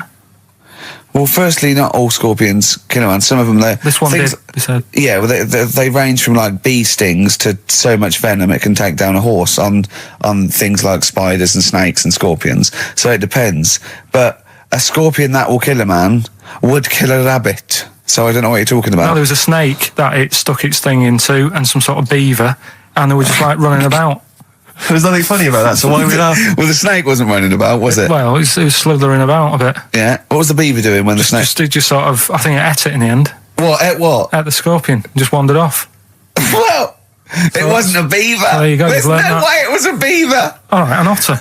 It was, This is what you pieced together from a show in Spanish. well, I'm just saying though, how come it can't kill something that small, yet there's someone on holiday that's no sort of danger to that scorpion. We're not going to harm it, right? And yet it can kill a man. So you Shut say, up, but I Carl. don't believe it. Shut up, mate. Seriously, this is gobbledygook. Taught you something again though. That's what I'm No, saying. what have I'm you always- taught us though? What is that? What is the fact that's come out of that? A scorpion can kill a man, but the beaver was dancing with a snake. Then it ate it. You do that That's all the not time, a fact. though. You That's put not a everything fact. down. New Year's Eve I taught him something, right, about dead people. No, you know, the things that taught me. I was saying you're talking shite. He says they found out your soul weighs an ounce. Your soul? Yeah, your soul weighs an ounce. Right, who found this out? I read it. Your arsehole weighs an ounce. Yeah. There's no such thing. A soul weighs an ounce. You're talking drivel. All right. Have you got any monkey news? So what did they do? They measured. They weighed someone who was alive, and they would wait for you to die, then weigh you again. There was someone Now you've lost an ounce. Yeah, oh, so it must be your soul shooting off to heaven. It was someone who was really ill, and they said, we can't do anything for you here, but we've got a bit of an idea that we want to do. We've been wanting to do this. Stuck him on some scales. He said, right, you weigh 9 pounds and an ounce or whatever, because he was wasting away. He died, 9 pounds. Right? Fine, well, that's proof if proof be needed. Nearly got to wrap it up. I think we've got to do the Rockbusters winner and give someone those lovely prizes. Monkey news, then we're out of here. We'll maybe come back, maybe do some Christmas specials. I don't want to make any promises. Right then, first one. Chewing breaks. Fishing for a dream. That's what we're fishing for, isn't it? We're fishing for a dream today. What's So that make dream? poverty. I don't know. I don't know what I was talking about. It doesn't matter what you're saying, Rick. No one's listening. No one's listening. Well, we've got to finish anyway. Think about the fact that think how small our percentage of listeners is anyway. Anyway, and then you two are on stage at the moment. This is like broadcasting during Christmas dinner. This is the same. It's just on hospital radio. Yeah. Yeah, exactly. Where everyone's got an iPod for Christmas. Yeah. On the ward. yeah. Well, we're going to go through now till 5:30, and I've got to rush off, I'm afraid, to Live 8. Don't apologise, mate. When people see the glam that you're bringing to that event, they don't even care about the people introducing it. Comedians going, ladies and gentlemen, just get on with it. No, I agree. No, I've got a good joint here. Two blokes will get on with it. Bring on Madonna. But we're going to give it to them, Carl. We're going to go through to the end. We've done everything we have to do. Monkey news. The final monkey news of the year, possibly. It's been a joy. I'd just like to say, on behalf of myself, Steve Merchant, and this little bald mank, it's been a pleasure. Yeah, speak for yourself. Yeah. I feel drained today. Do you? Go on. This is the strangest radio show in the world. Yeah. Isn't it? Yeah. Because when we can do that, we can talk about this and go, I feel drained today. Just like he's not, like no one's listening. Because that's the sort of thing you say socially and no one listens. Like just when you're watching up, I feel drained today. It's rhetorical. Yeah. You're not expecting anyone, not even your loved ones, to go, oh really? They just go, that. But to do it live on air, no one's listening. What I mean is just give us a jingle. But the exactly. But the truth is, the contempt we have for our poor listeners is unbelievable. The listeners aren't listening, and we don't want to be here.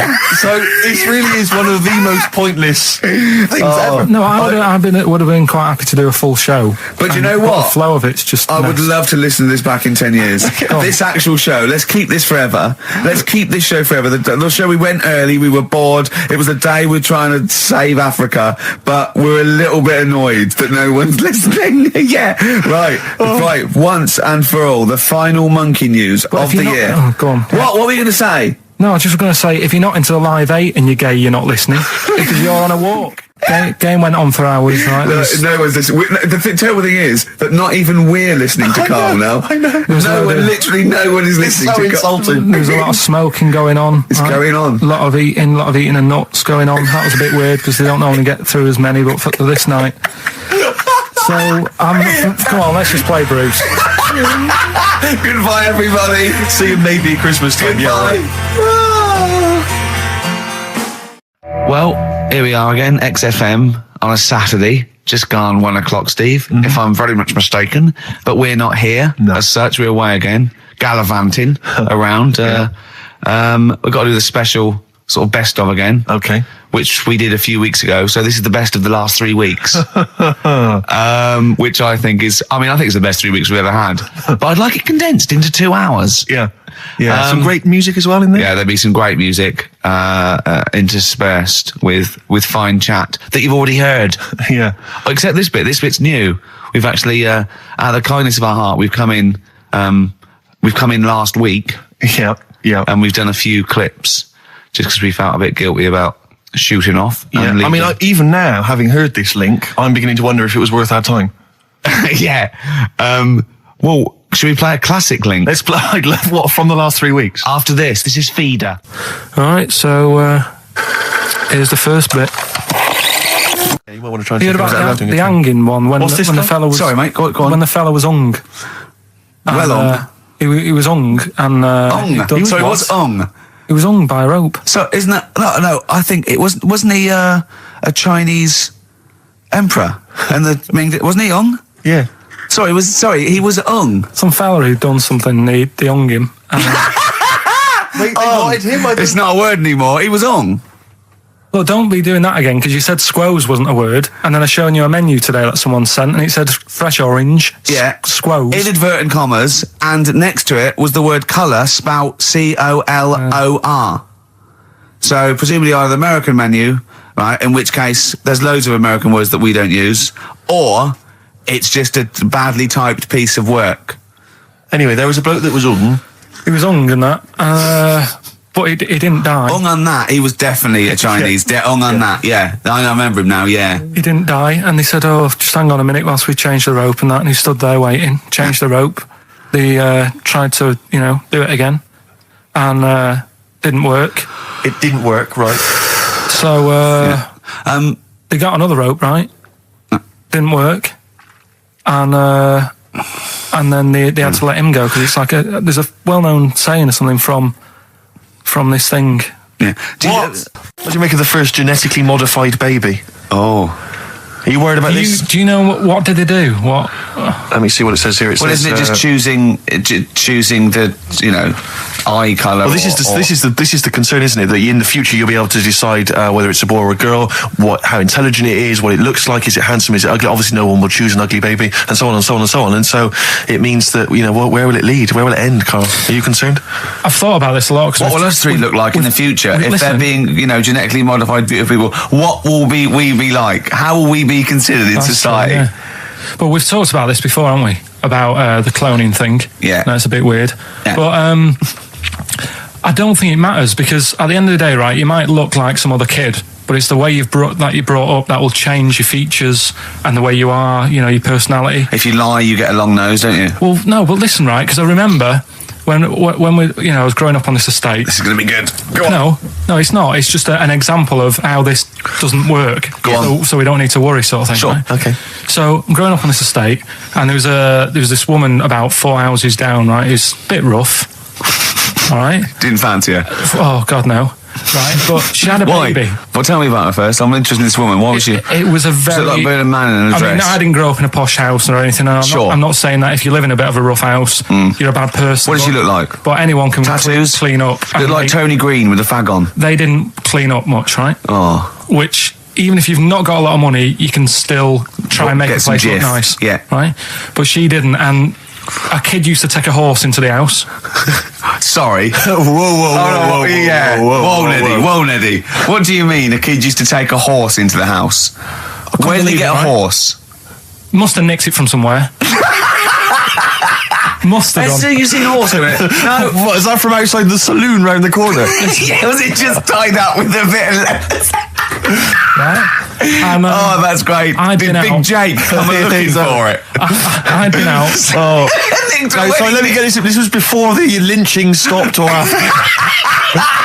Where did he get a horse from? What do you mean he must have nicked it? His mum said, where'd you get that from? I bought it. All right then, but keep it out of the kitchen. I don't want you going cattling rustling. Where did he get a horse from, Carl? And how long did he have it for? Was he leading it or riding it? Mum, open the door, I can't stop! I can't stop it. Open the patio door as well. Looks like we got us a runaway. What do you mean? I don't know, but the thing is, they couldn't afford to buy one because they're not cheap. So I'm just guessing. Maybe that's wrong of me. But I think... He had a horse? Yeah, right. So that's why the family didn't have any money. They'd spend it on the horse. No, I don't think, that's what I'm saying. I don't think they would have bought it. So anyway... Yeah, it's wise to whisper, Carl, in case they're listening. Yeah. And they could be in the room next door. It's not buying it, it's keeping it as well. So I was like in the car with my dad coming into the avenue, and you used to have to drive down it to turn round and you know, sort of go back to our house. You had the traditional method of transport. Yeah. And the horse was in the lounge. Reading a paper. Just like walking around. Oh God! What? And when I was doing, I tried to earn myself some money once by flogging little flowers in plastic cups. What? This is genius. It just keeps coming. What do you mean you're trying to flog little flowers? What do you mean? Wait. Let's play a record. Let's play a record and come back to this. This story's going to just unravel and unravel. It's going to go on for hours. Let's play a track, deeper and deeper. It's like an onion, isn't it? We've created a whole world here where there's a man living with a horse. Just walking around the lounge. I come from the West Country. I've never heard anything like that. I just think of a big sort of like orange carpet and it's got a rediffusion telly and this horse going, I'm fed up in here. Exactly. This is really... I am not taking the rubbish out again. Yeah. Right, play a record. Let's have Velvet Underground. We've got that lined up. Oh, the classic from the first album, I'm Waiting for the Man. Let's come back to the horse in a second. Little flowers in pots. What do you mean? Carl's found love on the street before, haven't you? How's it going with your bird, Carl? Are you married? No. How long have you been out with her? 7 years. Because, I mean, you're quite a simple man. Yeah. You're sort of a simple in a nice way. Ways. I mean, you're like Helen from Big Brother. Yeah, you're sort of nice enough, but I look normal. Well, yeah, you sort of do. But you could be one of those that just suddenly go mental with a pen. Yeah, do you know what I mean? Stab people through the eyes. Yeah, you sort of look normal. But if I wouldn't really want to wind you up to a point of frenzy. How did you meet your girlfriend? Through work. What, through her work? What, you phoned up and said... We worked at the same place. Oh, you're right. Yeah. You're quite an enigma, aren't you? Could you give us more on that? At work. You met her at work. What, she came in selling sandwiches? She was going through the bins outside. What do you mean you met her Why at are you work? having an attack on me? You're the one who's sad and lonely. Oh, he's done you again. Yeah, but what I thought was interesting was I just scratched at him and he just went mental. Yeah, no, it's like a bear caught in a trap. It's funny, isn't it? You'll never learn. No, I was just interested to find out what the story was because it might be a really romantic story. Well, it's not. All right, jeez. I love the fact he doesn't want to talk about his love affair. I was thinking about you in the week, and like, does it worry you? I mean, you sort of joke about it now, and we're talking about it in the office, you know, like, oh, is Steve really touchy about the way he looks? And, what's this? Where's that come from? He's done it again. He's done you again. I was walking home the other night, and I was thinking about it. And do you worry that when you're old, you will be on your own? You did start it though, didn't you? Well, Carl, I'm glad you brought this up. Because I mean, for me, you know, a lightweight, frothy entertainment show on XFM on a Saturday afternoon is exactly the place where I want to discuss the desperate, lonely future that's inevitably coming my way. Oh, God. I'll tell you what will cheer you up and forget all that. A bit of Embrace. Oh, one of the most hated bands. Placebo.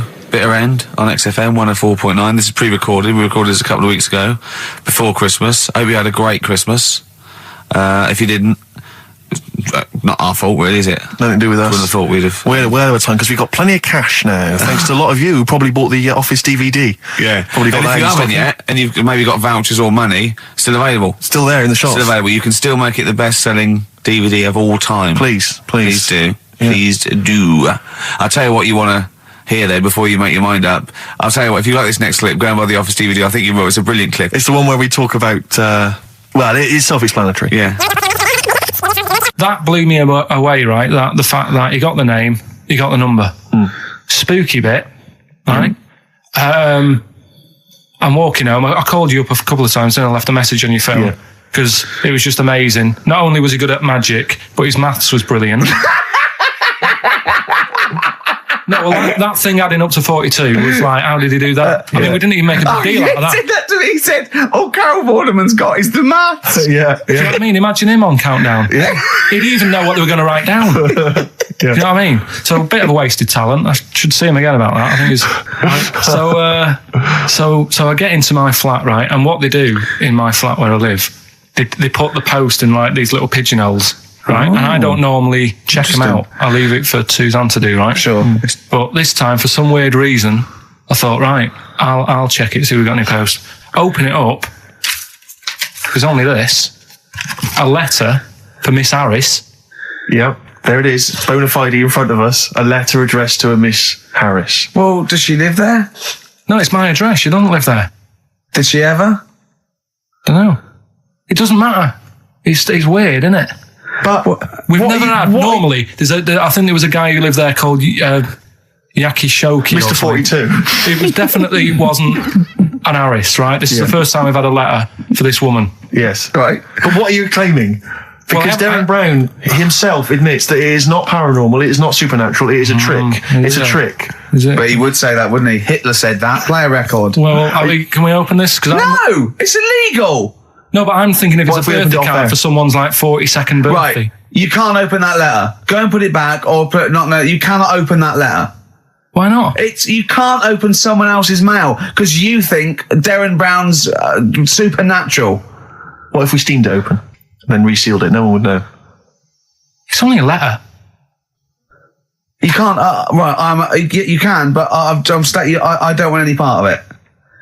Carl, I think you should open it. No, you open it. I'm not opening it. It's against the law. You should open it then. We won't open it then. They won't send you to prison. Forget it. You'll get off. Cure? Yeah. Bit of cure? There's no cure, no. I'm tempted to open it. Well, do you want to, Steve? There you go. No, I'm not going to open it, but I think you should, definitely.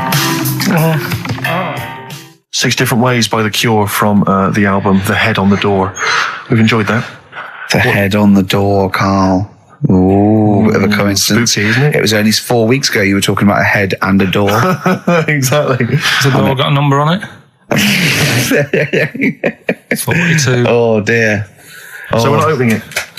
No. Well, I can't open it because as the producer, right? Oh, yeah, because your standing in society is such that they'd make a real example of you. Yeah. A producer of a tin pot radio show once a week. Yeah, he should know better. He can press buttons and talk at the same time. Sending down. But they wouldn't try you in an adult court. You would get away. You would get away with it. Just they'd hear you speaking for a little while, and the judge would end up squeezing your head and letting you off. It'd be like those people who train monkeys to break in. Do you remember down in South London? We talked about it in the past, and they were going around robbing stuff, and they trained them to do it. Yeah, I don't think those monkeys would have got in trouble. It would have been the keepers. So, I think XFM would probably take the rap. Will you open it? No, I can't be seen to open it. No, he's a writer-director. Exactly. So am I. I can't be seen to open it. I'll give it here then. Right, I'm having no part of this. That's against the law, but... Right, I'm having no part of it. Open it. Come on, you've started now. Right. The thing is, right, if it's important, we can say maybe she's listening. But do you need the stress? What it could be anything. What are you going to say? We're going to say, oh, and if you are listening, Mrs. Harris, you have got gonorrhea. Call the clinic. Do you know what I mean? It could be anything. Oh dear. Oh well, I think my talk did well. Well, what is it? Is the number 42 on there? What is it? Can you say? Be careful. What? Let me see what it is. What is it? Dear Sir, Madam, your periodical dental inspection is now due. Would you kindly contact the surgery to make an appointment? Mrs. Harris, if you're listening, your periodical dental inspection is now due. You might want to contact the dental surgeon that you normally go to. She could have a faulty tooth. 42. 42. 42. I don't believe it. 42. 42. Oh my God. God, that Darren's good. Darren Brown's good, isn't it? Oh dear. Well, listen, still to come, right? We've got the monkeys thing. Oh, chimpanzee that. And when I was out last Sunday, right, at Johnny's birthday party, Steve was there. Yeah. Got talking about stuff. And a debate that we didn't really finish cropped up. It blew your mind, didn't it? Amazing. Oh, I know about this. Steve told me. This is the infinite amount of monkeys. Or a monkey with a typewriter and an infinite amount of time would eventually come up with the works of Shakespeare. Yeah. There was no debate. It's a philosophical, mathematical problem. There's no debate. It's true. It wouldn't happen. No, listen, Carl, listen. Infinity sorts it all out for you, right? An infinite amount of monkeys at a typewriter, right? They do everything. They type everything. Infinity just sorts it all out for you. There's no getting to it and they're going, oh, well, let's have a look what they've done. This one's come close. Did Romeo and Juliet. It would do it all. It would type everything ever possible, conceivable. Yeah, but... It's a mathematical... Well, we've heard your side of the argument, Rick. And I'll be honest with you, it's a persuasive one. But let's hear Carl, because he heard about this in a pub last week. Yeah, so what's your problem? What's your problem with it? What's your problem with it? Well, first of all, right, you're saying it's a load of monkeys. It's not just one monkey. It depends. That can live forever. No, wait. It's either a chimpanzee with a typewriter with an infinite amount of time. He would eventually, by definition, mathematically, type everything ever possible, okay? Or it's an infinite amount of chimps with typewriters, and one of them will type it first time. But already, that's not right. You either need to have what one do you mean? monkey. What? You mean employment laws? What do you mean it's not right? Let's hear him out, please. Okay. If it's one monkey with a typewriter that's got loads of ink in it and that, right, at least it knows what it's done in the past. It's not... Keep going. Crime. If you've got a load of monkeys, it's like if you have too many, what's that saying about too many chefs? Too many chimps spoil the soup. Right, well, it's the same thing. It's like, well, I didn't tell you to put salt in it. I was going to put salt in it, and it messes it up. Whereas if it's just one, they know what's gone on. So what I'm saying is... just leaving go. I can't be bothered, I want to hear the rest. This blows my mind. He doesn't know what this does to me. It's a mathematical problem. I want to hear the rest. Well, I just don't think it will happen. What do you mean you don't think it'll happen? Infinity works it out for you, by definition. Well, what's stopping them typing the same thing again? They would. In fact, the problem should be, if you had an infinite amount of time, that it would type... It works for Shakespeare an infinite amount of times and everything else an infinite amount of times. But, you know, that's not as... But not Shakespeare. Oh! Shut up! You idiot! Rick, do you know what he said to me? I said to him, I explained it to him. I said, you've got an infinite number of monkeys, infinite number of typewriters. They will type the complete works of Shakespeare. He said, have they read Shakespeare? You're an idiot! Play a record. Said, no, I'm not having this conversation. I'm not having it because it really, really winds me up. But you're saying they'll do it with no spelling errors. Well, they do it an infinite amount of times. And they do it wrong an infinite amount of times. And they spell the last full stop wrong an infinite amount of times. And they get one thing wrong in Hamlet wrong an infinite amount of times. They do everything an infinite amount of times. But are they going off a story that they've... Play a record, Carl, because I'm going to knock you out. I'm just saying... Shut up! Do they know the story? Oh, they're monkeys! Oh, Christ. No, right, okay. We went. It was a great day, wasn't it? Brilliant round of golf, absolutely brilliant. Such a beautiful place in Stoke Poges, it's like a really posh place. And are you a good golf player? Well, we'll get to that. Oh, okay. Wow, he bought the shoes especially for it. Oh, I'd love to have seen him in those little shoes. I know, and they were no good because they were metal spikes. We had to change them. He was annoyed straight away. He spent over £22 on these golf shoes. We hired a buggy that was brilliant fun. I was bombing along, wasn't I? I don't drive, but it was great on that buggy. Well, you've been on a buggy with me and you were a bit scared. Yeah. What? I nearly killed us once. I was just taking banks and things, but you don't see sort of bunkers, and he'd scream, go, stop! And he'd put his foot down the brake, and then I reversed. At one point, he sort of did a handbrake turn next to the lake, and then we had to reverse, right? And you just flick a switch and put your foot down. He did that without looking. I look behind, there's a big oak tree there. He screams, watch the tree, right? He was so... Dukes of Hazzard. I kept jumping in and leaving him behind because I had to go to my ball. Anyway, so the first shot,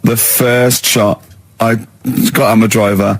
I honestly did one of the best shots I've ever done. It went straight down. It was great. I thought, phew, got away with that. Because it's always the first one, because it's a clubhouse and you want to look good. So, he tees up, and I've been saying, buy some balls. He just got 6 balls. I was going, what if you lose me? I won't lose 6 balls, right? He tees up, right? Whacks it. It goes miles, like right angles, straight into these the woods, right? He turns around, he goes, go and buy some more balls. So I'm laughing, because it's like impolite to laugh, but he broke the ice for me, and I was falling around, and then his second shot, I go, you know you're off for 3 now, if you take another shot. He went, oh, right. So it's his third shot, he puts the ball down. He hits the ground before it and misses the ball altogether. And I was on my back, wasn't I? Unbelievable. Actually rolling about on his back. And we were terrible. I went round 107. He went round in like 119 or something. Sure. It was just rubbish. How long did it take? 5 hours. Of course. And there was no one around, luckily. But it was fantastic. So then we go and have our meal. What annoys me, I said, right, I'll go for a run. He went, I'll have a bath. I said, I'll see you at 7:45. At 7:55, I have to call him. He's not ready, so he's let me down there. I can't stand lateness or laziness. And he's let me down. Do you know his excuse? He fell asleep in the bath because there was no light bulb. There's no light bulb in the bathroom. So instantly he fell asleep. And he was late. No, do you know what I mean though, Steve? If you're sort of like nice and warm and what have you. I was tired anyway. I've been stressed out for 4.5 hours, right? My life flashed in front of me a few times in that buggy. So it's all sort of wears you down a bit. I thought, right, I've got a headache. You're going for your run. I'm going to have a bath. I walk in, put the light on. For some reason it didn't come on, but I thought, it's all right. I'll just... doesn't matter. You can have a bath in the summer, so it's light anyway. Well, there's no windows in the bathroom, so... So you were in the darkness? So I'm in the darkness. I nod off because I'm shattered.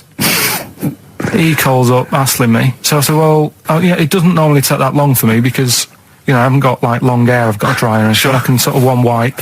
He's already 10 minutes late, though, when I called. Well, 10 minutes. 10 minutes. This is late, this next. Doesn't matter. Dinner wasn't until 7:15, so we had, like, another 20 minutes anyway, so it doesn't really matter. Yeah, but we said 7:45. So he's calling up, hurry up. So I said, yeah, all right. So I get out and dry and like my tackle and what have you. Calls back again 30 seconds later. No, I don't, I don't like that. Do that, no. Give it a wipe. 30 seconds later, come on. So I end up going downstairs to the meal area. Naked. With a wet shirt on and wet socks. I've got headache as it is. Meant to be a relaxing weekend. But anyway, so we have our meal, which is really nice. And then we're sitting in the bar. I'm having a cigar by the fire. We're having a rather nice Pinot Grigio. He's there going, I've got headache. Is this 1955 where you live in? I know. It's so right. We are knackered because he's not used to work. I've seen him moaning, falling asleep. He's not used to it at all. And you've been on your feet for over half an hour.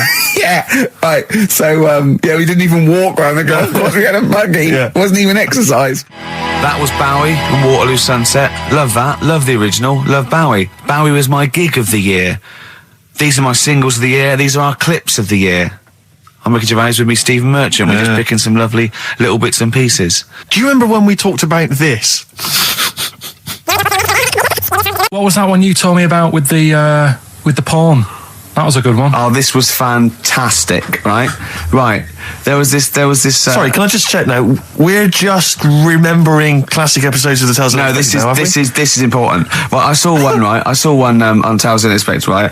And it was these two gents. What they used to do, they look down the obituaries and they'd blackmail the wife or the son of a dead eminent person, like might be a priest or a doctor, something like that, and they'd go and they'd say, he bought some erotic stuff from us before he died, and he owes 100 guineas and all this sort of stuff, and they'd pay up because it'd be so embarrassing. They just didn't want them, so they'd just pay him, right? And this one bloke said, who are these people? I'll meet with them. And he goes round there, and they go, your father. He goes, my father could not have bought any erotic material from you. They did. He goes, he couldn't have. He's blind. Right, and that was the twist. And Carl went, so it was magazines, not videos then. Yeah. Now think about it, Steve. Is that so stupid? Well, presumably it was set in olden times because professional pornographers don't tend to call it, erotic material. They tend to call it, juicy jugs or whatever. But more than that, I don't understand how a video is going to be any use to a blind person either. I know that you can hear the sound, Carl. Look at him nodding like he's caught me out. Yeah, what sound will you hear? Do. Your meter needs looking at? Yes. Cut. What's then? What's that? Then it's just noises, isn't occasional groans. Yeah. Right. You could listen through the wall at your neighbours. He does. I mean, that's why I save a lot of money. But I thought you were going to point out, Carl, that they could have had a Braille porno. Now, have you thought of that? Look, feel the lumps on that. Exactly. Think about it, Carl. Think about it. You're excited now. Yeah. Your girlfriend's away, Carl. Yeah, the cheese grate is only under the cupboard. No, she's a good-looking lady. Yeah. 3 holidays Carl's had this year. Last year. Yeah. I'd love to have 3 holidays. You've got to start putting the work in there. I had 2 holidays though. No, you had 3 holidays. You went away with Suzanne and her parents. Yeah, well, that doesn't count. It does count. If you book 2 weeks off the firm, you go away and you go, how was your holiday? Go, well, it didn't really count. It wasn't a really good holiday. Can I have them days back, please? My New Year's resolution is to be nicer to you, but well done, you've already broken that. No, but talk sense. Talk sense. You've had 3 holidays this year, and I'm just saying, you're in your 30s now, and 30s is when you should be really putting the work in. That's true enough. To reap the benefits in your 40s, 50s, 60s, 70s, 80s, 90s, and 100. Carl, what's your New Year resolution? What about think before you speak? It's worth. I mean, see, I'm allowed to laugh. I'm allowed to laugh at things other people say, Carl. That is a good suggestion. How was your holiday, Carl? It was all right. Right, brilliant. But that I don't see on the ratio of good to bad in Carl's mind. That might be amazing because we never hear him singing the praises of anything. I'll tell you what. Can we have a cracking little tune? And then come back and hear about Carl's holiday. Oh, I'd love to do that. Let's keep it tight. Love to Tear Us Apart by Joy Division. Now, I can't put my finger on it, but that doesn't sound like the original. And it's off a compilation. It sounded a bit fast. I think the vocal was slightly different. If anyone can, put me out of misery, I think it might be in a session of the time or something. Carl, is it a New Year resolution for you? Another one. Maybe when we ask you to get a song, get the original single version. I could be wrong, not some obscure session. Yeah, it does seem different, doesn't it? Very odd. Yeah. Yeah. Maybe we just remember it wrongly. But anyway, that's XFM for you. 104.9, I'm Ricky Gervais with me, Steve Merchant. Karl Pilkington. Carl, you went to Lanzarote. Yeah. People said don't go to Lanzarote. They told you it was Lanzarote. They told you, were they right or wrong? They were right, yeah. Really? Yeah, it's a bit ropey, yeah. Is it? Why? Just, out there. If it wasn't for the volcano they had, it'd been knackered. That's their big draw, is it? That's it, basically. That's all they've got going for them. When you landed, was it really hot? Were you quite excited? You were thinking this is okay? It was warm. It's we can't complain about the weather. The weather was all right. Sure. You know what I mean? That's what I went for. But it'd be nice if there just was something else. Yeah. What did you do all day then? Did you read your ritual book? No, I didn't read that. I read that book. Do you know the book that I bought? And all the chapters were messed up. Oh yeah. I bought a better version of that. All right. And I read that. Excellent. And then did it make more sense in order? Yeah, a lot easier to follow. Yeah. And then we went and had a look at the volcanoes and that. They've got 36 of them to look at. How many did you look at before you realised that pretty much you've seen one volcano, you've seen them all? Probably about 6 or 7. Really? Yeah. And then when you got to the 8th, you thought, now I know what this is going to be, Suzanne. This is going to be like a mountain with a hole in the top. Yeah. Really? But it happened years ago as well. It's like, just keep a couple, fill the rest in, tidy it up. Fill the rest in? Yeah, no. Well, getting some builders. No, seriously though. Okay, 4 million tons of concrete, please. They're an absolute death trap. Yeah, what do you mean fill them in? Do you know what a volcano is? It's just a hole, isn't it? That's happened. Well, it's more than the hole. It's more a portal to the magma in the centre of the earth. Back in 1730 it happened, and they still haven't sorted it out. Well, when you say it happened, volcanoes were made a lot longer ago than 1730. No, but the one that did Lanzarote in. Right. Sort it out. What would you suggest? Well, how can they fill it in? It's joined. It's all joined. No, but what I'm saying is, the big plates of the earth are all joined. All the magma's joined. With the trade centre thing, that happened. They cleaned it up, sorted it out. They've moved on. That's what I'm saying. Whereas Lanzarote have just gone, leave it.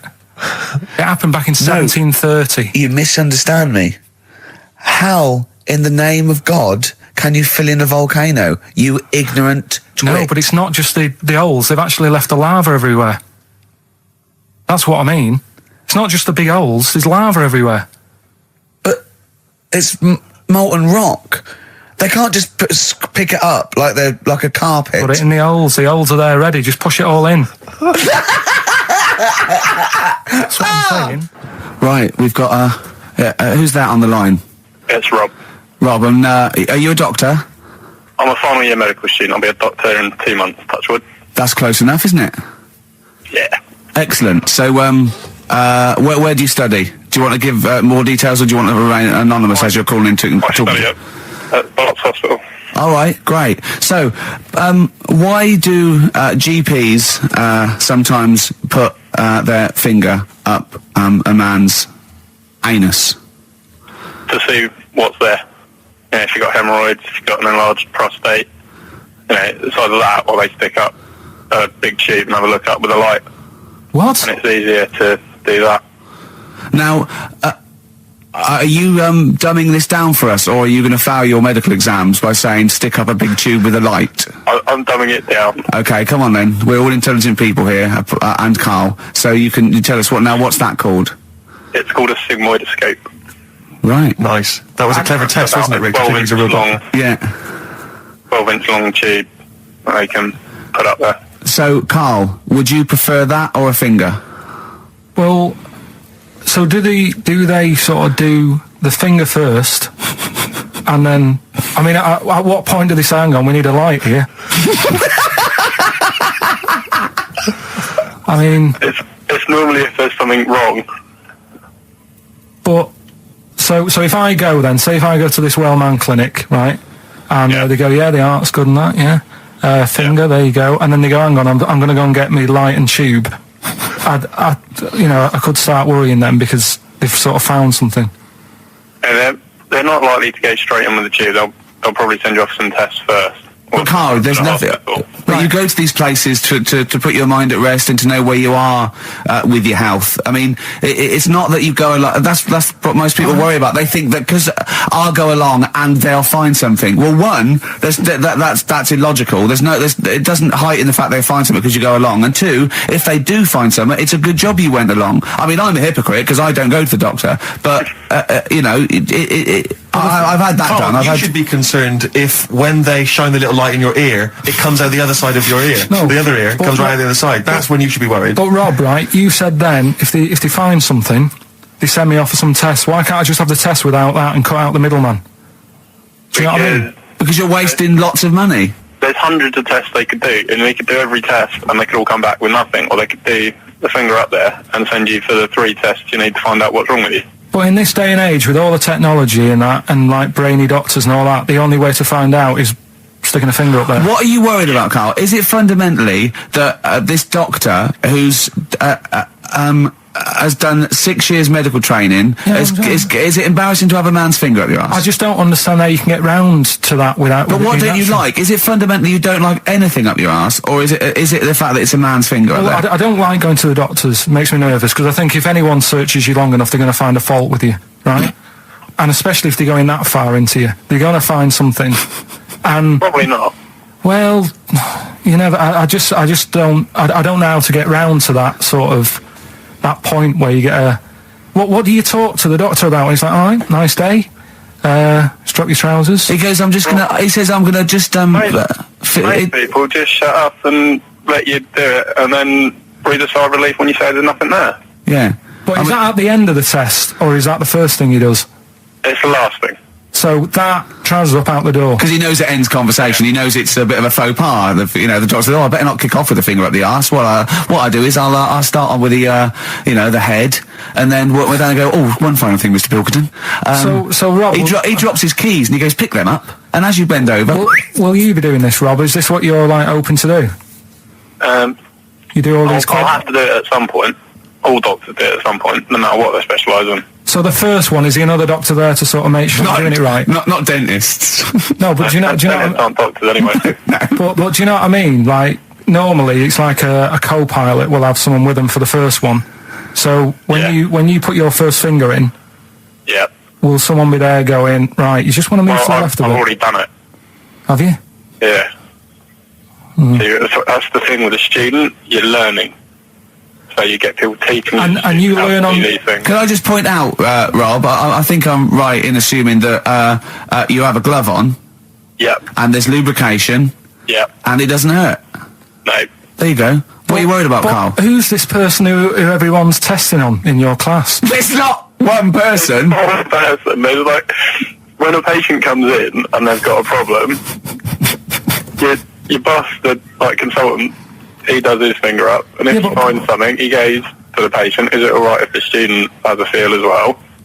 Then the student puts on a glove, puts the leave on the glove, and sticks his finger up and sees what he comes out with. Rob, I wish you could see Carl's face. I mean, his face when you said, and he says, can this fella have a go as well? He looked horrified that he thought it was a free-for-all, like there's a queue of people trying on gloves and going, let's have a go. That looks good up there. What have you found? No, I mean, how come you had to sort of... Is it not something you could test on yourself rather than waiting for other people to come in? Because then, you know... It's an awkward position to get to, really, isn't it? Well, but you can have a good rummage then without feeling too awkward, but to sort of have a go on your first patient when you don't really know what you're looking for anyway. Do you know what I mean? Never really thought about it. Because you don't... If you've never done it before... You pop your finger in there, and you've got to sort of look. You've got to have an expression on your face, like you know what you're finding. Well, they can't see what you look. They can't see your face. There. You got the big boss consultant man going. Now move your finger there, and you'll probably feel this. But he's just done it. He knows what's there. Well, what? Oh, so he's already had a go. He's had a feel, and he's going right. If you feel to the right, that's the conglomerate or whatever. The conglomerate, yeah. Its conglomerate is in perfect working order. I'm still. Thank you, Rob. I'm sorry you had to go through this. Carl is probably the worst patient you'll ever encounter in your medical career. Good luck with your finals, and thanks very much. And do you know any female doctors who do this? Or? Thank you. XFM 104.9. Thank you. 104.9. I'm Ricky Gervais. With me, Stephen Merchant. It's the best of. You've been voting in all week, sending your emails. So here's the clips that you wanted. Right. Okay. Right. The results of we ain't got a winner for the first time. Yes, we have. We've got loads of winners. No, we haven't. We've done this feature for 3 weeks. This is the first time I've managed to sort of... Well, let's go through them then. What have they got wrong? The first one. The first one? What was the first one? Well, hang on, let's do them in reverse order first. So what's the last one? The last one, the clue was, that bloke does sport on the telly and he's got a little kid. What's that? That's Destiny's Child. Des, who does ITV Sport, has got a tiny child, right? No, that's fine, they got that. Okay, Destiny's Child. What's the middle one? The middle one. Right. Child. The second one was, he doesn't like women, yet he's got a couple of kids, that's a bit weird. Yeah. Right? That was PD, that was Puff Daddy. That is offensive. Go on. But it's not Puff Daddy, it's Puff Daddy. And he's not even called that anymore, he's called P. Diddy. Well... Okay, fair enough. But they got that one. Yeah. And if I'm being tight, these lot are as well. Yeah. Yeah. Tight means something in Manchester. Go on. Right. And the first one that they're having problems with, I don't think them birds should be allowed in this area. Got it. Boyzone. It's not Boyzone. What's the clue again? I don't think them birds should be allowed in this area. That is perfect. A Boyzone. No birds. No women. No women, yeah, birds, right? A Boyzone. Sorry, Carl. If that isn't the answer, their clue is better than yours. That is brilliant. What was yours? Boyzone, it works perfectly. What's your answer then? Bangles. What? I have no idea what that means. Like seagulls. So you don't want them in this area, so you're banning them. Bangles.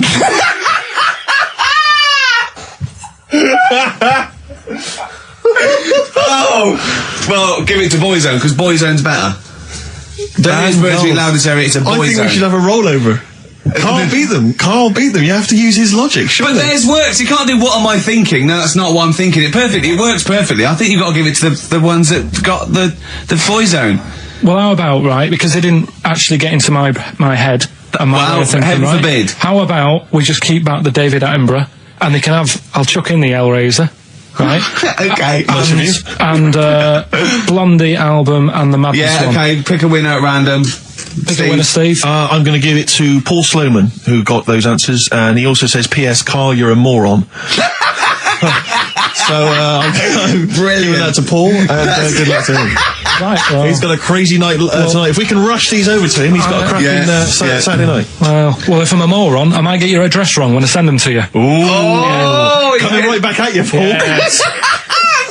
Carl, you're making noises while I'm talking. Yeah, but you do this all the time, trying to wind me up. And I'm not saying Manchester's the best place in the world, but what I'm saying is, there's bits of it that I really miss. Yeah. Like last Sunday, right? When I'd met up with Ricky, we had spaghetti bolognese, which was alright. And then I said to him, I need some soil. Damn, I wish you'd invited me. It sounds amazing. So I need some soil. What do you think? You need some what? Soil? Soil, yeah. I need to repot a plant, right? Yeah. So you need to repot a plant? Yeah. Fair enough. So I'm like, where you can't see these shops in London. Do you know what I mean? There's nothing around. I took him straight to one in my street. Yeah, but near your street, and that's probably the only one in London. Well, you say that, Carl. No, it does annoy me. Round my way, it's like, you know... You can't move for soil shops. There's Earth, you can just pick up handfuls walking down the street. Yeah, incredible. People just lean over into someone's front garden. No, you can take the plants as well. No, but what I'm saying is, Manchester, there's loads of decent hardware shops. Yeah. Here, you know, if you want a panini and a latte or whatever, you can't move for them. But for soil, I had to go virtually how many miles away from me to carry that soil home and stuff. Yeah. It's not good. I mean, London's all right, but if cities were sort of it's neglecting the peat market, really. Well, there's barely any mulch available in central London. I'm sick and tired of not getting a good decent compost of a Sunday. Indeed. So I'm thinking of moving to the north, where there is loads of soil and gravel. Indeed. And animal shite. Whatever. Yeah. So you were going to say, if you were marking cities out of 10, what would you give London? Well, if you were marking them on, like, you know, on what they have. Right. As opposed to what? Well, as opposed to how you spell it. So, like, I think the greatest city in the world is Rome. Right? Okay. It's pretty amazing. Yeah. Have you been? What? Yeah. Why do you think that, though? Just because, like, you turn a corner and there's something there that's really old. Right. Like, you're going down Normal Street. go and stay in a Derby and Joan club. Yeah. No, but it's like you're going down the road and then you turn a corner and like the Colosseum's in the middle of a busy road. It's like, what's that doing there? Yeah. And just when you think there's no more, you turn another corner. It's almost as if that was there first. Yeah. Well, yeah. But do you know what I mean? London. Yeah. What have we got? You know, Trafalgar Square's world known. And you go there, what's there? Yeah. Do you know what I mean? So there's a lot of space there. Get one big B&Q in Trafalgar Square to cater for the whole of people who live sort of central Londonish. Yeah. And then I'd be happy. But what I'm saying, with Nelson just popping up through the middle, because you can still see it, couldn't you? Yeah. It's a great B&Q, idea. So B&Q could be like the whole sort of flat thing and make it sort of grey, so it looked like rock. And then Nelson popping up. Make it classy, is what you're saying. Yeah. Stone clad it, so it looks like you've made an effort. And then you can pop in, and then you can go out and go, oh, look, Nelson's column. Oh, look at that. Isn't Nelson? Oh, look at that. The victory. Defeat. That's fantastic. One of the greatest living. Yeah. I need some nails. Yeah. Perfect. Killing two birds with one stone, you say? But why isn't there more than them shops? Because when I went into yours, every time I've been in there twice now. The first time was to get a shower head. Right. And I went in there, couldn't resist buying something else. I ended up getting some super glue as well. Like me. Hey, big spender. And then, last Sunday we went in there, got 2 bags of soil, not one, I bought 2. And I bought some scissors to cut plants with. Secateurs. Well, you never know when you want, you might need more soil, I suppose. Well, I've got stocked out now. Where'd you keep it under your bed? Sorry, this isn't going out, is it, this conversation? It's not going out on air. I got a feeling it might be. You're joking. We better play a record. Okay. Play a classic. 100 Reasons. If I Could. Ladies and gentlemen, will you please welcome to the stage Pop Will Eat Itself? Carl, have you got like a sound effect or something of like get the atmosphere we're going to test? Cheering. We'll seek it out with. Have you got something there? Have a look on there. I'm just looking in the NME for the kind of forthcoming gigs of the smaller known bands, and it might be a useful place to just begin the ladies and gentlemen. peoples around the world, will you please welcome to the stage Chumba Awamba? Have you got a sound effect? We got one. Nice, yeah. Ladies and gentlemen, will you please welcome to the stage the Parkinsons? They're playing in Leicester this week, so I look forward to that. That's a good plug, isn't it? Let me see who else. If anyone wants to pop down to Leicester to see the Parkinsons. Ladies and gentlemen, please welcome to the stage Cyclefly. Okay. Oh, there's a genuine one here. This is someone. Simon's emailed, and he says, "Will you just test this name for us?" Okay, Carl, if you can. There you go. Ladies and gentlemen, will you please welcome to the stage Coach? Not utterly convinced. No, it's not too bad. It's not. I'm worried about the sound effect. We start to sound like Chris Moyles or something. Well, he's a top broadcaster. Everyone loves him. Losing weight as well. He is hilarious. funny man. Just there's one more coming here. I'll just check this one.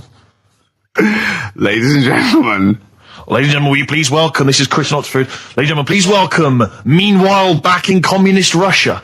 Is that a band? I assume so. I assume it's his band. Yeah. Steve, I will play great old tunes to the cows come home. We got to give them a little bit of Dandy Warhols and Air and Athlete. I know that, and they're great, they're good, right? But, I wanted to play a Cat Stevens song, but I thought I'd better not, because I've, play that a little bit. And we quite like resurrecting old reputations, don't we? People like Elton John who had bad faces, or David Bowie. People whose names now are largely laughed at in the serious rock circles. Or that people might not have considered. I thought Cat Stevens, Rod Stewart, I thought. Was he Rod Stewart? Many people now are thinking of the leopard hot pants and the ludicrous hair. I think I'm sexy and all those sort of awful stadium sort of disco things, but he wrote beautiful tracks from Maggie May and I thought, hold on, two birds with one stone. What about a Rod Stewart song written by Cat Stevens? Wow. Is there such a thing? The first cut is the deepest. Let's hear it, Rick. On this album as well is The Killing of George. Georgie Part 1 and 2, remember? About the gay bloke. Georgie Boy was gay, I guess. His favourite song. Carl's favourite song, right? Yeah. And I was going, oh yeah, I remember that, yeah. I said about, and I said, did not intend to take his life. He just pushed it when he gets mugged and killed. Do you know what he said? I was sitting outside, I was singing, he went, well, as I said, they go out too late. They go out too late? He meant gay people go out too late. He went, no, they do. I went, what do you mean? He said, well, they're always out, they go out when people are coming home. He said, if he'd have been in bed by 10, he'd still be alive today. That's a sobering lesson. And he went, there's one that works here and he's shattered every Monday. Oh, if you're gay and you're listening, just be in bed earlier. Yeah. When sensible people go out. Yeah. You're right, we're not on the continent, Carl. If you're gay and you're not in bed by 10, go home. Yeah. I don't get it. No, like, again, I spoke to you in the week, and I had much better things, like when I tell you about Brian Blessed climbing Everest, and for some reason it made him, it played havoc with his belly, and he followed through and he had to clean up. Shut himself? Yeah, using ice and snow. Why are you telling me that Brian Blessed, in what way is telling me that Brian Blessed shit himself once in any way educational? Because I was saying how he was climbing Everest, right? Right. I give it to him. He's an actor and that, but he gave that a go. Yeah. Right. He played. What's the point of that? You'd say, wouldn't you? You'd say, God, he's so he's all right. Me doing a boxing match, there's no reason is rubbish, but him climbing Everest and shitting himself, yeah, he did that. It's commendable. Right, and he's only going to go and do it again. He's going to climb it again. Yeah, but he might not shit himself this time. Yeah, what's the point in going? Nothing's changed up there. Yeah, good point. Yeah, well, it has. They've probably cleared it out by now. Right, but it's slip on it. I can't read about Brian Blessed. Is it actually true, or have you libelled someone else? It was an interview with him in it. And what did he say? Oh, come on, what did he say? He said I climbed Everest and I played off it with me belly. Let's talk about it next week. We've really run out now. Oh, you're a fool. 104.9 XFM, Ricky Gervais, Steve Merchant, Karl Pilkington's pressing the buttons. Yeah. We're playing some great moments from the last 3 weeks. And some great records, Steve, from the last 2 weeks. That's true enough. Yeah. We're not actually here today. What are you up to today, Rick? It's 8 hours earlier, so this is about 2 o'clock probably. Mm-hmm. So it's about 6 o'clock in the morning. I'm still in bed, mate. I'm asleep in my hotel room. Now, where are you? We're in LA. Los Angeles. Yeah. City of Angels. Yeah. City of Angels. Yeah, and so that's what we do. We're doing stuff like that. That's why we're not here. We're not here next week either. So next week is the best of this week. All right, so here's the first bit. Can I tell you one of the best presents I ever had? Without doubt, all I ever wanted was a go-kart. This is true. I was like, you know, sort of 5, 6, 7. And I eventually, for Christmas, I wasn't sort of spoiled in the sense that I got pocket money, but I always got what I wanted at Christmas eventually. Because, you know, working class mothers, they'd get it out the catalogue and pay for it for the rest of the year. So you know, I always got, I had, you know, really, you know, as many presents as anyone else. And I got this go-kart. It was a little red go-kart and it was a pedal one. And I'd run home from school and I'd be in it and I'd get up and down the garden for hours. I'd come in from a tea and this was fantastic. And this went on for like weeks and weeks and went through the summer. The next night, it was fantastic go-kart. I'd show off. And then one day I came home and I went, it was always at the back of the shed, sort of up against the shed. And I went in, I couldn't see it. And so I went to the back door. My mum was sort of like washing up with that. And I went, where's my go-kart? I thought it hasn't been nicked. She went, your dad swapped it. Your dad swapped it? Yeah. I went, he what? And I was going to be brave. And I went, he what? She went, he swapped it for a wheelbarrow. And I could see she didn't approve of this. And she was thinking, I'm going to tell him and then I'm going to, you know, have this out. And I went, right. She went, it's your wheelbarrow. And I went to the back of the shed and there was this wheelbarrow. He swapped it with a bloke called Jimmy Dublin, who he worked with. Jimmy Dublin? Yeah, I don't know. I think he was a respectable member of the community. He was fine. He was his lively. No, I think he was an Irish gentleman. And that's why we called him. I don't know what his real name was. And I think my dad must have been drunk and he went, you know, I want to get my son a go-kart. And my dad went, well, my kid's got one. He's probably had it for a year. He's probably bored with it. Yeah. And he said, I'll give you this wheelbarrow. And I went to this wheelbarrow and it was caked in concrete. I could hardly lift it. I just nicked off a building site, obviously. And I'd be there for hours trying to push this wheelbarrow up and down the garden, right? And it was okay though, because I was going on holiday soon and I 7 years running, went to Bognor Regis, a place called Riverside, because some woman around the way had a caravan that we got free for a week. And it was great. Just wonderful. And I used to go there with my mum and my nan. Oh, party time. Yeah, the age of 7 to sort of go. No, it was good because, you know, when you're a kid and you wake up in a strange place, it sort of seems weird. You wake up at 3 o'clock in the morning hearing your gran pissing in an iron bucket. And, you know, you get disorientated. Anyway, and I went on holiday and, I met a little friend who was about my age. We were both sort of like, right? And he'd hired a go-kart. He had this great go-kart. And he came around to my caravan and I went, I've got a go-kart. And I remember my mum opening the window of the caravan and going, don't lie. That's so evil. And I went, I had a go-kart. Wow. Yeah. Did you ever talk to your father about the fact you swapped it? No. You never mentioned it to him? No. You still got that wheelbarrow? I think so. I've grown into it. Yeah. Yeah, I can nearly lift it now. Yeah. But now I'm just too old to run up and down the garden with it. Now you get one of your several gardeners who use it all the time. Wow. Oh, dear. It's a long time since we've had any white van, Carl. For those that don't remember this particular hot feature, we basically ask Carl some of the questions that are asked of a white van driver in the Sun. They always have this on Saturday afternoons. Anyway, here's the first one. They're not fascinating, Carl, but I'm just interested on your take, really. Yeah. What do you make of Cilla Black quitting Blind Date after her husband sent a message from beyond the grave? Are you familiar with this story? I didn't know that. What's that? She went to see a medium, and supposedly her husband passed on information through the medium, which was incredibly vague, but persuaded her to quit live on air. Well, it's about time, isn't it? If even dead people are saying enough's enough.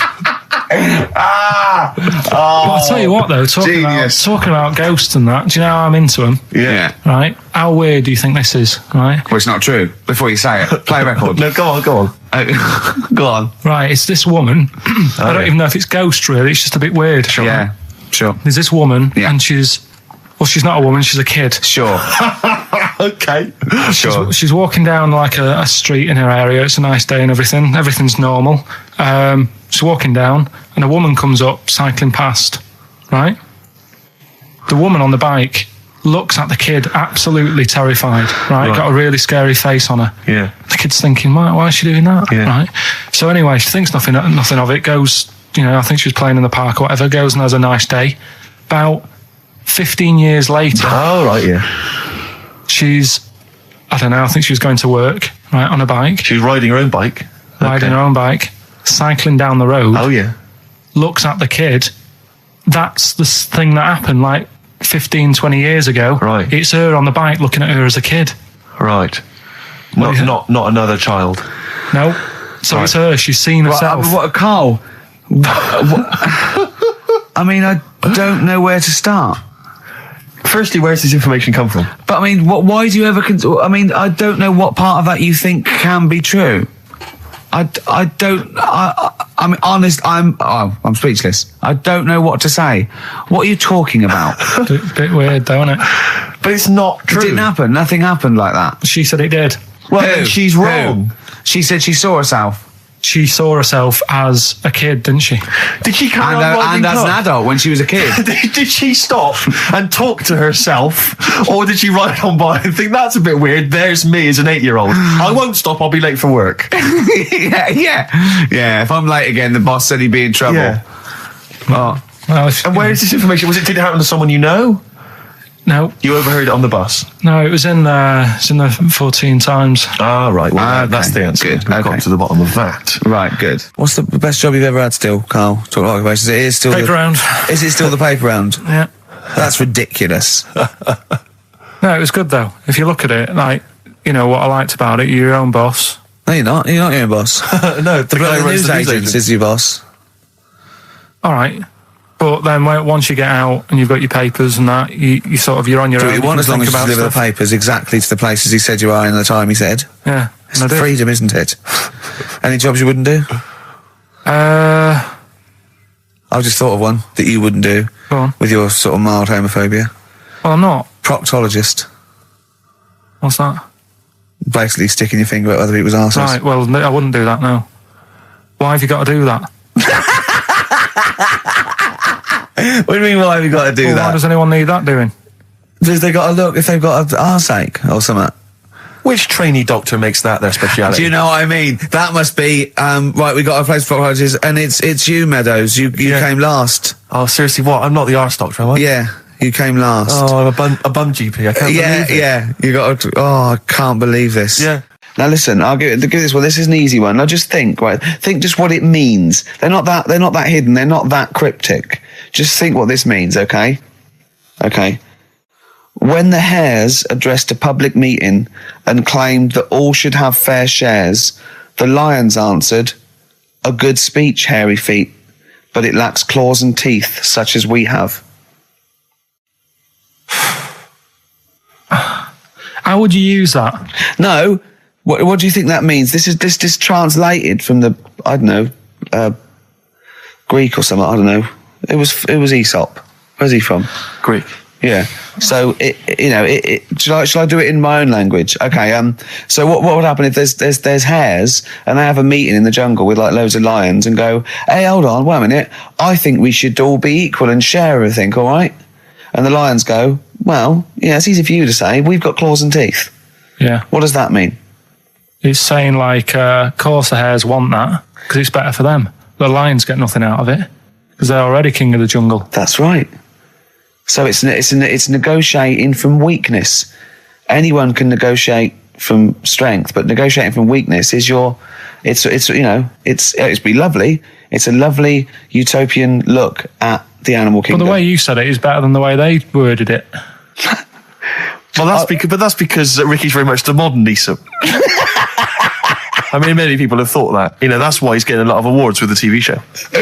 For him, that's a fake. So look, I'll take that home and read ones you like and tell me about the ones you like, ones that click. I don't care if you only come in with like one or two. Go, I'll tell you what, Rick, there's one thing that I've learned from that. You know, because sometimes you can know all these phrases and until something happens, you don't think, you know, everyone's heard, you know, I don't know, to err is human, to forgive divine. And then something, you know, might happen. Do you go, oh, that's what that means. That's amazing. So, you know. Do you know any, Steve, offhand? What's that? A fable.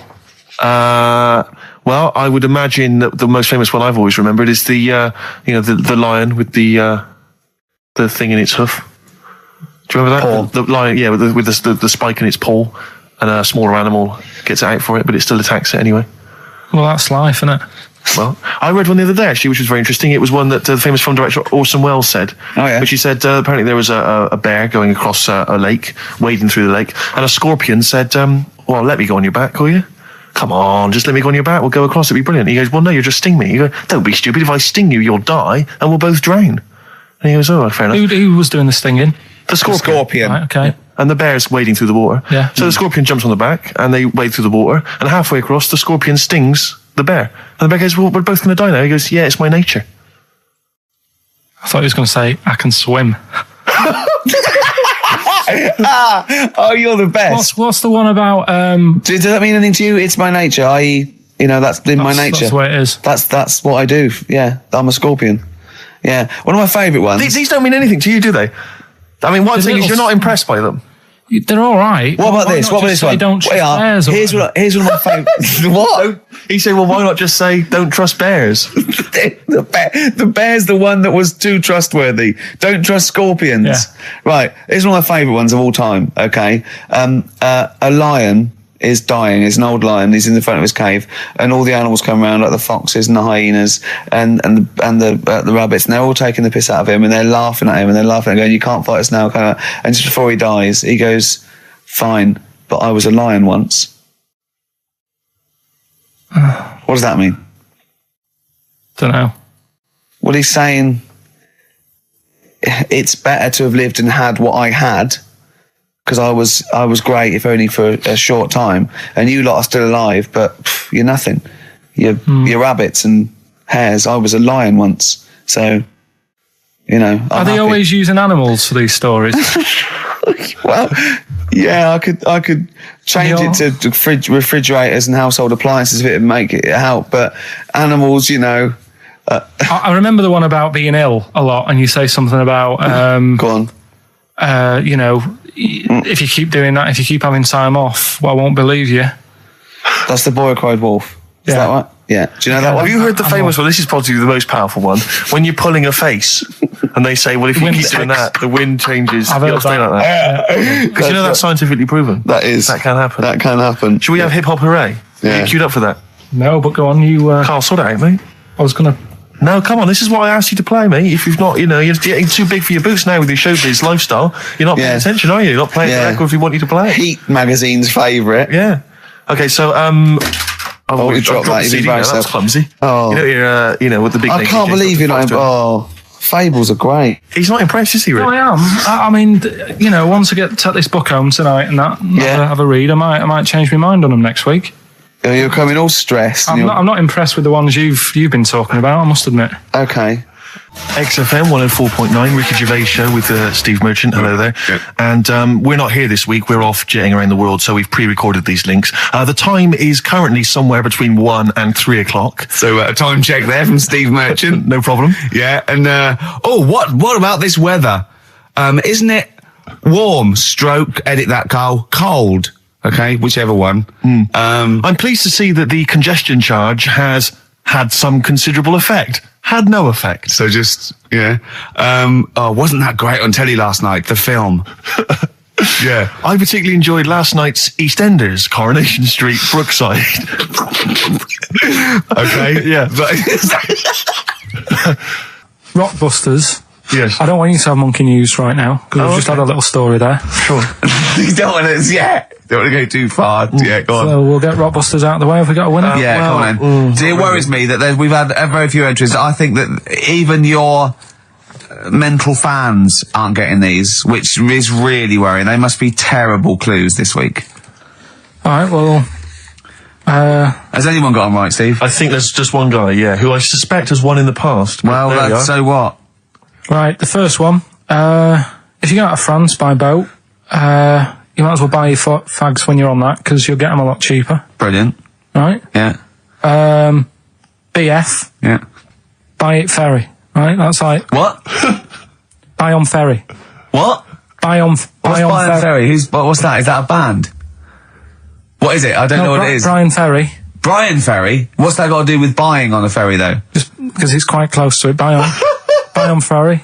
What? Buy on ferry.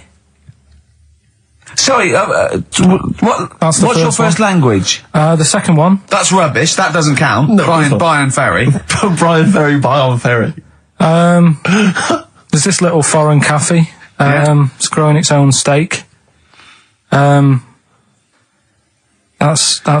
Delamitri. The third one. What?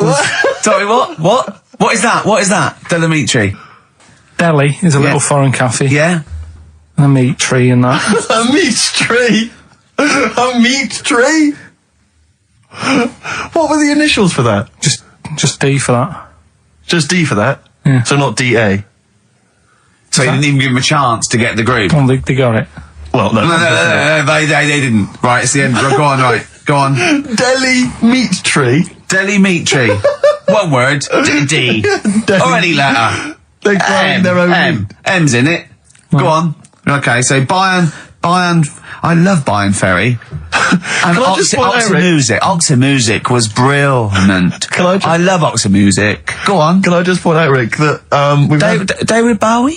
Delhi meat tree. Yeah. I don't see why necessarily Aidan, who emailed in, why he doesn't get to win, because he emailed in dire steaks.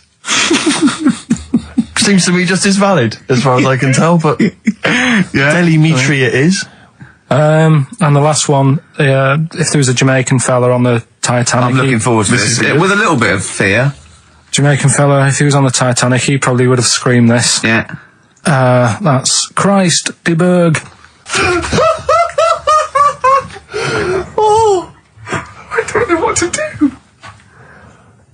Stunning. So who's the winner? I'm not going to give it to anyone. I just don't... what's the Jamaican bit got to do with it? Just the D. Just Christ de Berg. Say it again? No, I think they've worked it out now. Say it again? Christ de Berg. And who's that? What? Who's that? Who's what? Who's Christ de Berg? Chris de Berg. Who's the winner, Steve? Do you know what? I'm going to give it to Aidan because he just treated you with nothing but contempt. Steve Martin emailed in again. He got the first two, and then the last one he just emailed. I neither know nor care about this answer. I'm tempted to give him each one. Do you know what you've done there, don't you? Go on. You've put the nail in the coffin of Rockbusters. I warned you for 3 weeks, and you sort of bucked your ideas up for a little while. But Christ de Berg. Those are the worst you've ever done. The worst. Delamitri. So and. Didn't it just put D, and then Bayern Ferry. Bayern Ferry. Bayern Ferry. So, is that it then? Aren't we doing it anymore? Play record. Aren't we doing it anymore? I'm ashamed. You're an idiot. Are we doing it anymore? I'm just going to keep saying you're an idiot. Play a record. Are we doing it Have anymore? you learnt nothing from Dr. Fox? Yeah. That's not Sony out the window. Aren't we doing it anymore? What, you need to start working on it now because they're so good. You need to start working now for next Saturday. Aren't we doing it anymore? Just, I don't know. Aren't we doing it? I'm Ricky Gervais, with me Steve Merchant, Karl Pilkington, pressing the little buttons there. XFM 104.9. What's that? What's that little Well, I think I do more than press the buttons. Right, see, this is it, right? Karl has had a little strop on since last night, okay? And He's had a little strop on? Yeah. You said strop on. I just wanted to clarify. And I don't know why. He says that I'm an annoying person. He says that I wound him up, right? Which I don't know. He says that you're winding up because you're sort of like negative about everything. Negative? Yeah. And but what I think it is because we pointed out that his lateness is unacceptable. Yeah. He said meet you at 6. He turned up at 20 past. He said, well, someone stopped me in the corridor. I don't care. I've got stuff to do. We had stuff to do. I think we're a bit busier than you, Karl. You've got one job. We've got loads of jobs. I keep telling you that. You've got one job in a little room, a 9 to 5 there, that you don't even get done in 9 to 5. That's why you're late and mucking around all the time. There's loads of work to do. Yeah, one job. No, cool. It's not. It's one job with a lot of other jobs in it. It's like those little Russian dolls you get. Right? Well, it's not, is it? Go. Yeah, it is. Yeah. Everyone thinks, oh, he only sits in his studio messing about, making songs a phrase. That's what I do in my free time. Which we've got coming up later. Super slick. I still think 20 minutes late is an outrage. Though, yeah, 20 minutes late is... Yeah, but I didn't say bang on 6. I said around 6. No, you didn't. You said 6, which means 6. Well, it doesn't. Sorry, it doesn't. If it was a newsreader, I'd say, yeah, you've got to be on time. Do you know what I mean? If it was a 6 o'clock news, I wouldn't want to be late. But it's the fact that I said to you, I'm busy, I've got stuff to do. No, you didn't say that. You said 6 o'clock to sort out tomorrow's show. I didn't. I know what I said. So Yeah, You don't, because I remember you sent me a text. You didn't even. It wasn't even a phone call. You didn't even have the politeness to call. Stephen has stitched him up by being a text? little bit more Busy. precise than him. It was a text, and it said, "See you around 6 tomorrow?" Question mark. Around. You just said it. Well, Around yeah, but 6. that doesn't count. That doesn't mean anything. Well, yeah, no, he does. What? So that? All right, You told me he said 6. Well, he did. I'm paraphrasing. 6 o'clock, Rick. To me, even if it was around 6 o'clock, that would be 5 to 6 or 5 past 6. It would not be 20 minutes after the event, because that is late. Yeah. Well, you've got nothing. You see, you haven't even got an excuse. Yeah, but then I turned up, right, and I said, right, well, let's not argue about this. Let's come up with some good new features, because we've been in Cheapest Chimps. That's gone today. Good news. He never liked Cheapest Chimps, Carl, did he? Right, he never liked it. Do you know what? Do you know who's took it further? Donald McIntyre. What? He's doing a programme, Cheapest Chimps. No, he's not. doing It's a it. channel. Well, we'll see. Again, I'll prove you right. Again, He's Prove you wrong. not. He's not doing a program Cheapest Chimps, is he? He's not. What do you mean? He's doing. I saw a trail on Channel 5, and it was saying, you know, Is it 5 or is it about 20 past 5? He's doing this, he's done that, you know, now see him on Channel 5 because he's moved to Channel 5. Right. He's saying first big problem, chimps, you know, they deer and that. And, No, they're not dear. He's getting confused. no, 50 odd grand for a chimp, and it's saying, you know, he'll look into how much you can get gorilla for. What are, in the name of God, are you talking about? We'll talk about that later. But I don't know. I'm just saying that's another idea. And then, so go on, you got off. This is why you never get stuff done and you're late. You got off the point. You were talking about arriving late. Yeah, I know, but I'm just saying to you now, I turned up late, so I said, right, well, let's not argue. Yeah. I said, let's do some stuff. Yeah. You weren't having any of it. I think at one point you were trying to be sick on my leg. I do remember that. Yeah? Why? Just for fun? Yeah. All right. So that's when I started getting annoyed. He was very annoyed last night. No, yeah, okay. Yeah, I can see where that could be annoying, but you just got to think, hey, look, so what? It's, you know. Well, I think you rub each other up the wrong way. Yeah. That's the problem. well, no more Cheapest Chimps today. Right. Nothing to replace it because we didn't have a chat. Songs of phrase, we're doing that. You can win some stuff. Yeah, we've got the film that we haven't done for the last 2 weeks. The final film, we won't be doing Let that. him down. It's 2 weeks. So you're 2 weeks late on that. Yeah, can I just ask, guys, is there going to be some great music? Yeah, well, what I've got about something from the only ones? Yeah. The classic, They're doing Another Planet. Brilliant. Do you believe in God, Carl? Don't know, I don't really worry about it. It was ages ago, wasn't it? So, you know, if it's about, whatever. Not that bothered. Adam and Eve's pretty interesting though, isn't it? It's not. Well, how is it interesting? He made man out of dust. Then just because he could, he's having a laugh. Then he made her out of one of his ribs. Again, he'd like to vary it a little bit. Then they had 2 sons, which gave rise to the entire human race. What was going on there then? What would have happened if they didn't get on?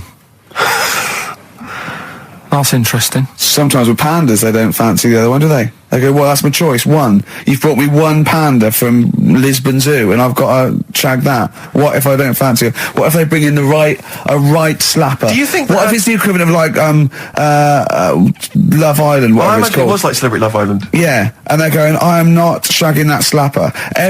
Every panda in the world has seen that dirty old mott in magazines. Why am I meant to mate with it? I've got some dignity. Are you talking about Adam there or Panda? Was that? Either is fine, I suppose. No, Do you think that Adam had any say when God was making Eve? Was he saying, "Can make the boobs a bit bigger, would you?" And then, I'm a blonde guy. I'm into blondes, really. I don't know. Did he have any input, or was it just? I don't know.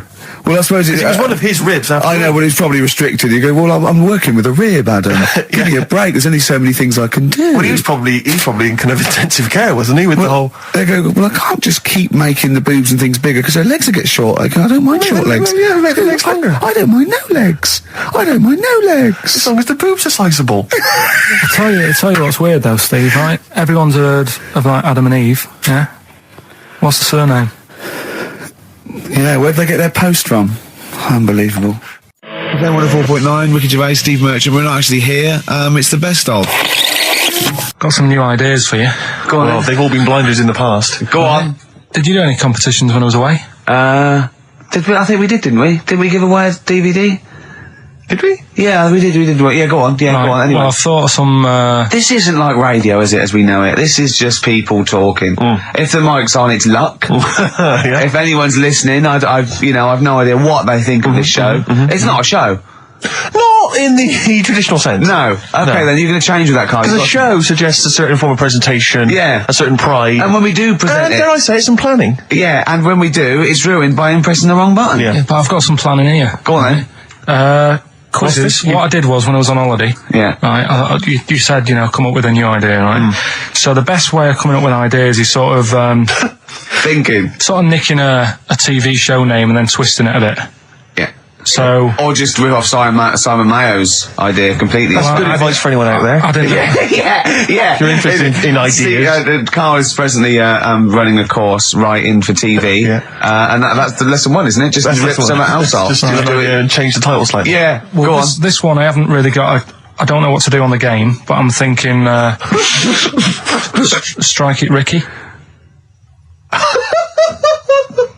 That's all you've got. That's what you've come up with. How long did that take? What is that? I just thought it sounded a bit like Lucky. Forget that one then. Yeah, forget that one. Okay, yeah, well, no, good. No, we all have hits of this. Even Spielberg's, not all his films, can hit the. Go on. Right. No, okay, no, it's good. Go on. Yeah. Remember Big Brother? Yeah. Do I remember Big Brother? No, go on. Big Mother, right? You call in. If your mum's heavy, you win a CD. What do you mean? How can you prove that? All right, forget that. Right, here's one. Right, Good one. No. Yeah, no. The Price is Right, remember that? Yeah. Right. The Price is Ricky? No. The Rice is Right. And what I do, I read from an Indian menu and a Chinese menu. You tell me whether you have pilau or egg fried. He's a genius, isn't he? He really is a modern. That one. Go on then. Let's go into this one. Let's not cross this off right away. Go on then. What you read from what? Well, I'll get a couple of menus from like an Indian and a Chinese takeaway. Yeah. And I'll go like, chicken korma. Well, could I just suggest that as it's an Indian, it'll be pilau, and anything you read out that is... Yeah, but you don't know which one I'm reading from. What, the chicken korma's Indian, isn't it? Yeah, so you go pilau. But then well, then you might as well say Indian or Chinese. No, because then the name wouldn't work. The Rice is Right. Okay, yeah, I forgot you're working for the title backwards, aren't you? Okay, yeah. Okay. I'm so confused. I don't know where I am or what day it is. A programme that they've been in on Channel 4, right? Can you cross that out? We're not doing The Rice is Right either. I don't understand The Rice is Right. No, go on. I'll tell you that later. We'll have a game in the office, right? A game that they've been in on Channel 4, but has got really big viewing figures. Well, obviously not. Right. Or they wouldn't be binning it. Go on. Do you know 15 to 1? Yeah. They're getting rid of that, right? Are they? I'm thinking 15 Taiwan.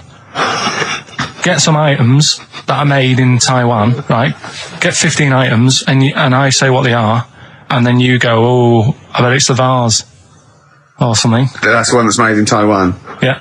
Can you just explain that again very quickly? No, don't, Carl. Alright, forget that. Cross it out. 15 Taiwan. And Darren Brown, the sort of magician, mind reader fella. Right, yeah, he comes in, he sits down, I'm a bit sort of, bit spooked by him straight away. Oh, you're spooked by him straight away, Yeah, there's a weird thing about him. Right? So anyway, he sat there, and I'm watching him. It's because he was naked? Checking, seeing what he's, looking at and stuff. Yeah. So anyway, he gets his paper out, and I think, right, he's gonna do a bit of trickery and that. And he says to me, right, write down a number and a name, right? It was between a two-digit number, and a name of anyone you know. Yeah, right. Now the thing is, I thought of the name because I was telling Steve earlier about the kid at school who I fell out with, right? Yeah. Over that girl who was called Aris, right? So that name was like in my mind, ready to go, because I didn't want to use anybody's name who I knew, sort of now because maybe you've mentioned it in the past. Do you know what I mean? I couldn't say Suzanne. I knew Colin Makin anyway. Yeah, well, do you know what I mean? So I picked a name, Well, I thought you might have been thinking about Auntie Nora. So I picked this name, right, that you three didn't really know about, right? Number just came to mind, right? So he 42, says, right, we were never thinking 42, 42, right? He said, right, just keep saying it over and over in your head. And I'm there, and he's saying all these sort of different numbers at me, and I'm trying to throw him off a little bit. Every time he said a number that was nothing like 42, I was sort of smiling, looking a bit nervous. Don't know if you caught that. Right. I just all I could see was you looking sort of blank. When he said, let your mind go blank, you'd realise he picked on the wrong person then. Right. So, you had to squeeze his head to get it going again. I said, Darren, if in doubt, he'll be thinking of monkeys. And Darren looked at Carl and he said, were you thinking of monkeys? He said, I tried not to and I thought of them more.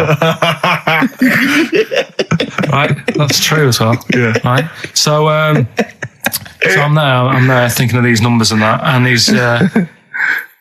he said, right, let's just talk about other stuff for a bit, right? So I was like, well, I'm not going to say anything, right, because I don't want you to catch me out.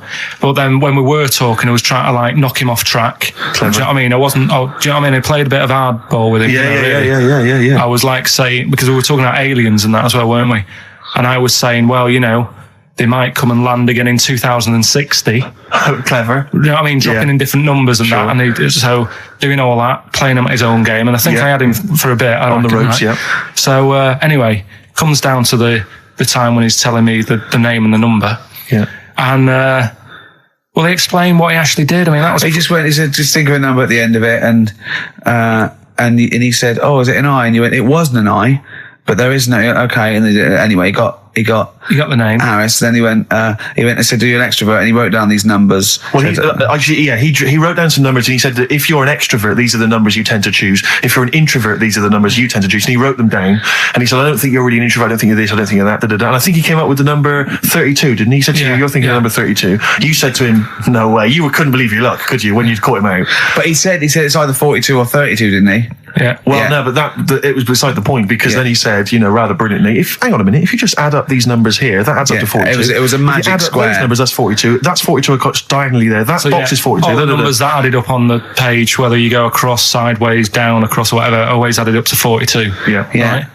Right? And he's got the name Harris. Which freaks you out. He freaked me out. I kept saying to him, how do you do it? How do you do it? And he wasn't telling me. I was talking to people at work about him, and one lad said, apparently the trick that he uses is the same thing that Hitler did. Play record. No, seriously. Apparently it's the same thing because he was saying... What? Play record. No, just let me finish because I've even ran it by other people to check if I'm right on this. So let's play record and come back to Because the people in the XFM office, I mean, they're pretty wise. They're up on that stuff. No, he used it in a different way. Play record. No, hang on a minute. Let me hear it. All it is power of suggestion, apparently. And when Hitler used to do his big speeches to people. Yeah. So what should we play? Come on, finish your point. Well, that's about it. Who was just saying? Ian Canfield. A few different people. All right. The big thinkers out there. Like one office. the brain boxes.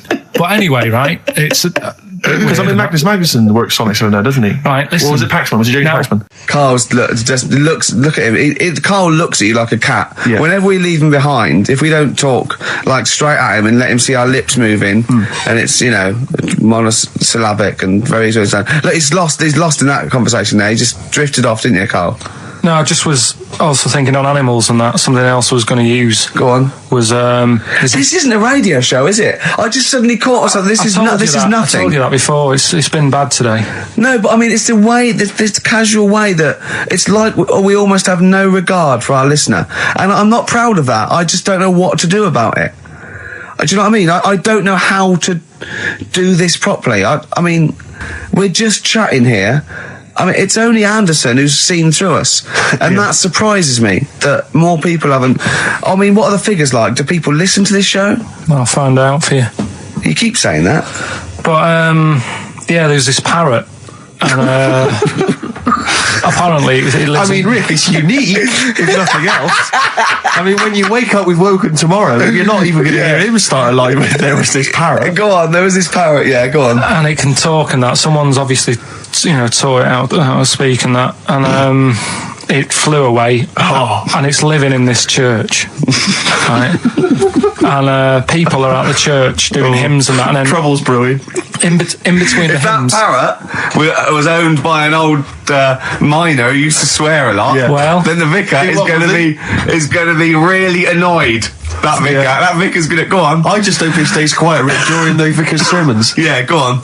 Have you read it? No, go on. Have you read it? No, because that's what happens, right? Go on, tell us, Carl. During the hymns, it's sort of effing and jeffing and stuff. Effing and jeffing? Yeah. And everyone's like going, oh, it's quite funny, really. It doesn't know what it's doing. Everyone's having a laugh. Yeah. But it's causing a havoc at funerals. When did this happen? Not years ago. John was a much loved man. He was a wanker. Yeah. So anyway, that was another story. What can you say about Uncle John? Bollocks. Oh, Carl, I love the fact that when you look at things, you go, that's interesting. A parrot swears at funerals. That'd be a nightmare. And it stays with you. You see, for a simple man, you retain an awful lot of knowledge. It's just all rubbish. Do you know what I mean? If you just replaced all this rubbish with good stuff, you'd be an intellectual. Yeah. Really. Because, your retention is fantastic. Yeah. So Did I lose you again there, did I? Was it the word retention? We've still got Wash Up With You.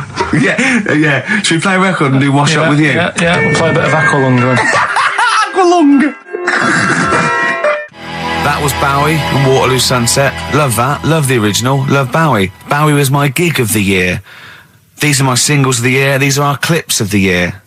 I'm Ricky Gervais, with me Stephen Merchant. We're just picking some lovely little bits and pieces. Do you remember when we talked about this? I'm Ricky Gervais, with me Steve Merchant. Over there, Karl Pilkington, the man who believes anything. I think it might be a condition due to his little round head. Mm-hmm. It's sort of like, it might be a new condition that we can call cranial spherity, and because it presses on his lobes, and the only sort of upshot of that is he's normal in every way, but he believes everything he reads or sees on Anna Nova. All right. Talking of which, Rick, I don't really follow the news. No. It's mainly boring, isn't it? Wars and stuff. Yeah. But I don't know. Well, yeah. Well, it is a war. It's all this nonsense before and after. When it's a war, it's it's in the middle of the war. You can watch it on telly. True. You get results. True. You know what I mean? Like, do you know what I mean? Yeah. Like a test match or something. But it's all this rubbish before and after. It drags on. This recent war seemed, I thought, just generally, it was better presented than the previous one. Because I remember the first Gulf War, it was often during the night, and I couldn't stay up. Yeah, because I think the American had rights to it, like the Tyson fight, so we had to get it at 2 a.m, exactly. which is annoying. They had it, their prime time and that.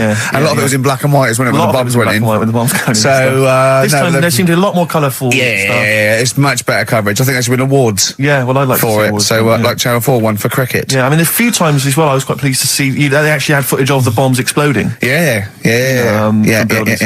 No, good. Well done. Generally, good on you. Well done. Good on you. Yeah, it costs a lot though, doesn't it? It isn't a costly War's thing. a lot more when you got something like a Jimmy Carr game show, which probably costs about $100,000. Yeah, like half an hour war costs millions. It's almost as expensive as like Terminator 3 or something. Yeah. But I mean, But then you got to have variety. Exactly. Sorry, Steve, you were talking, mate. Well, no, I just wanted to make sure you're aware that the World Elephant Polo Championships have taken place. I did get it. I think they mentioned it on. Yeah, we won, didn't we? England won. Yeah. Well, my question is, where have they been practicing?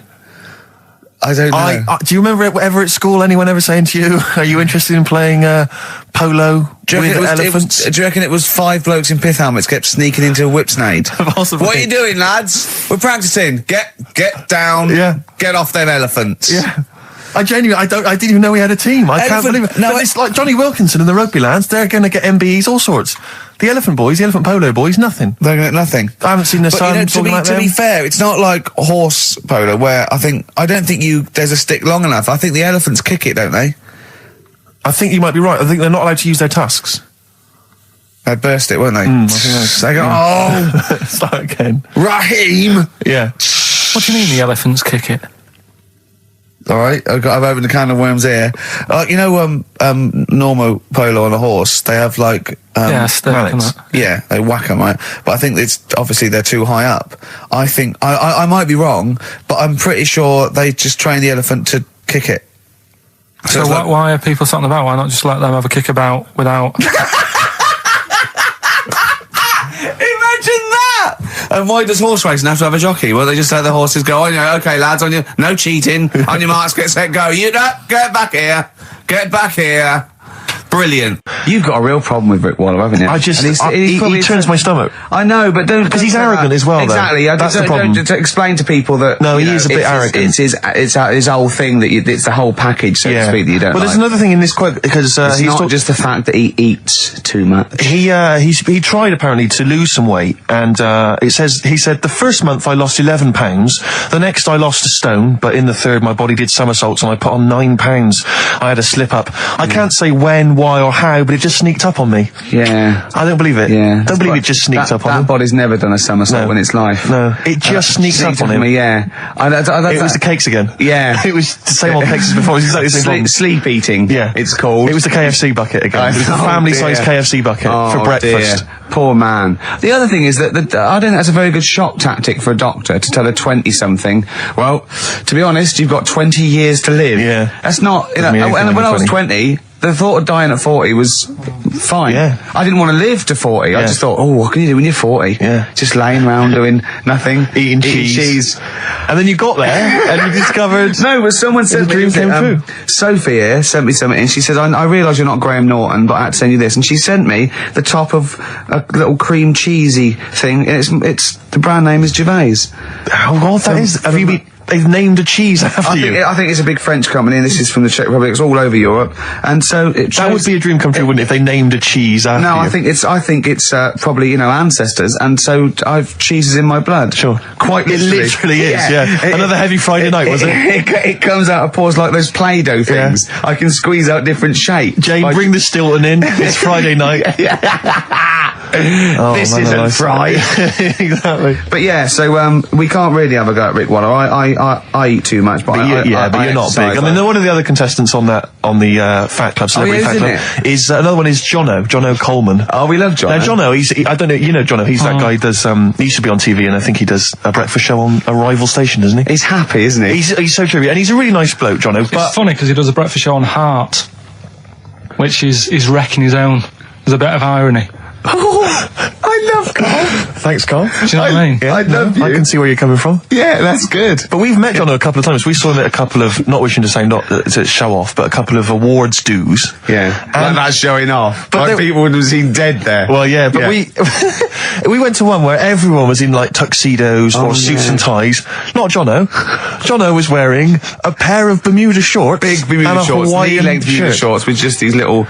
But I saw him again another time, and he had shorts on at a similar event, and I've seen him since in the street, and he's all. I'm wondering if he can wear trousers. I don't think he can actually wear trousers. I don't know if there's a medical reason for that, whether he's just, his legs are too fat. I think the material is a waste of money. I think it's just that you can get shorts that big and they're comfortable, and, I mean, to be quite honest, I don't want to squeeze into a tuxedo anyway. So, if you can go, I'd love to turn up those things in Bermuda shorts. Well, of course. Flip-flops. But do you think he started off by wearing, maybe he just had the upper half was a tuxedo with the tie and then the shorts and the shorts underneath, and he would just have to come in, kind of sneak behind, a sideboard. Potted plant. Or a potted plant, or bring his kids ahead of him. Yeah. You are wearing trousers, aren't you? You're wearing trousers. Of course I am, In you go. Kids move a bit. Well, no. Of course I'm wearing trousers. Why would I? Wearing trousers. And they just thought, this isn't fooling anyone. So now I'm going to make a wacky effort to sort of, The next zone is, I've heard he's going in a grass skirt and a garland around his, and he's going to come in limboing. But you did ask if you could go to the BAFTAs in a dressing gown,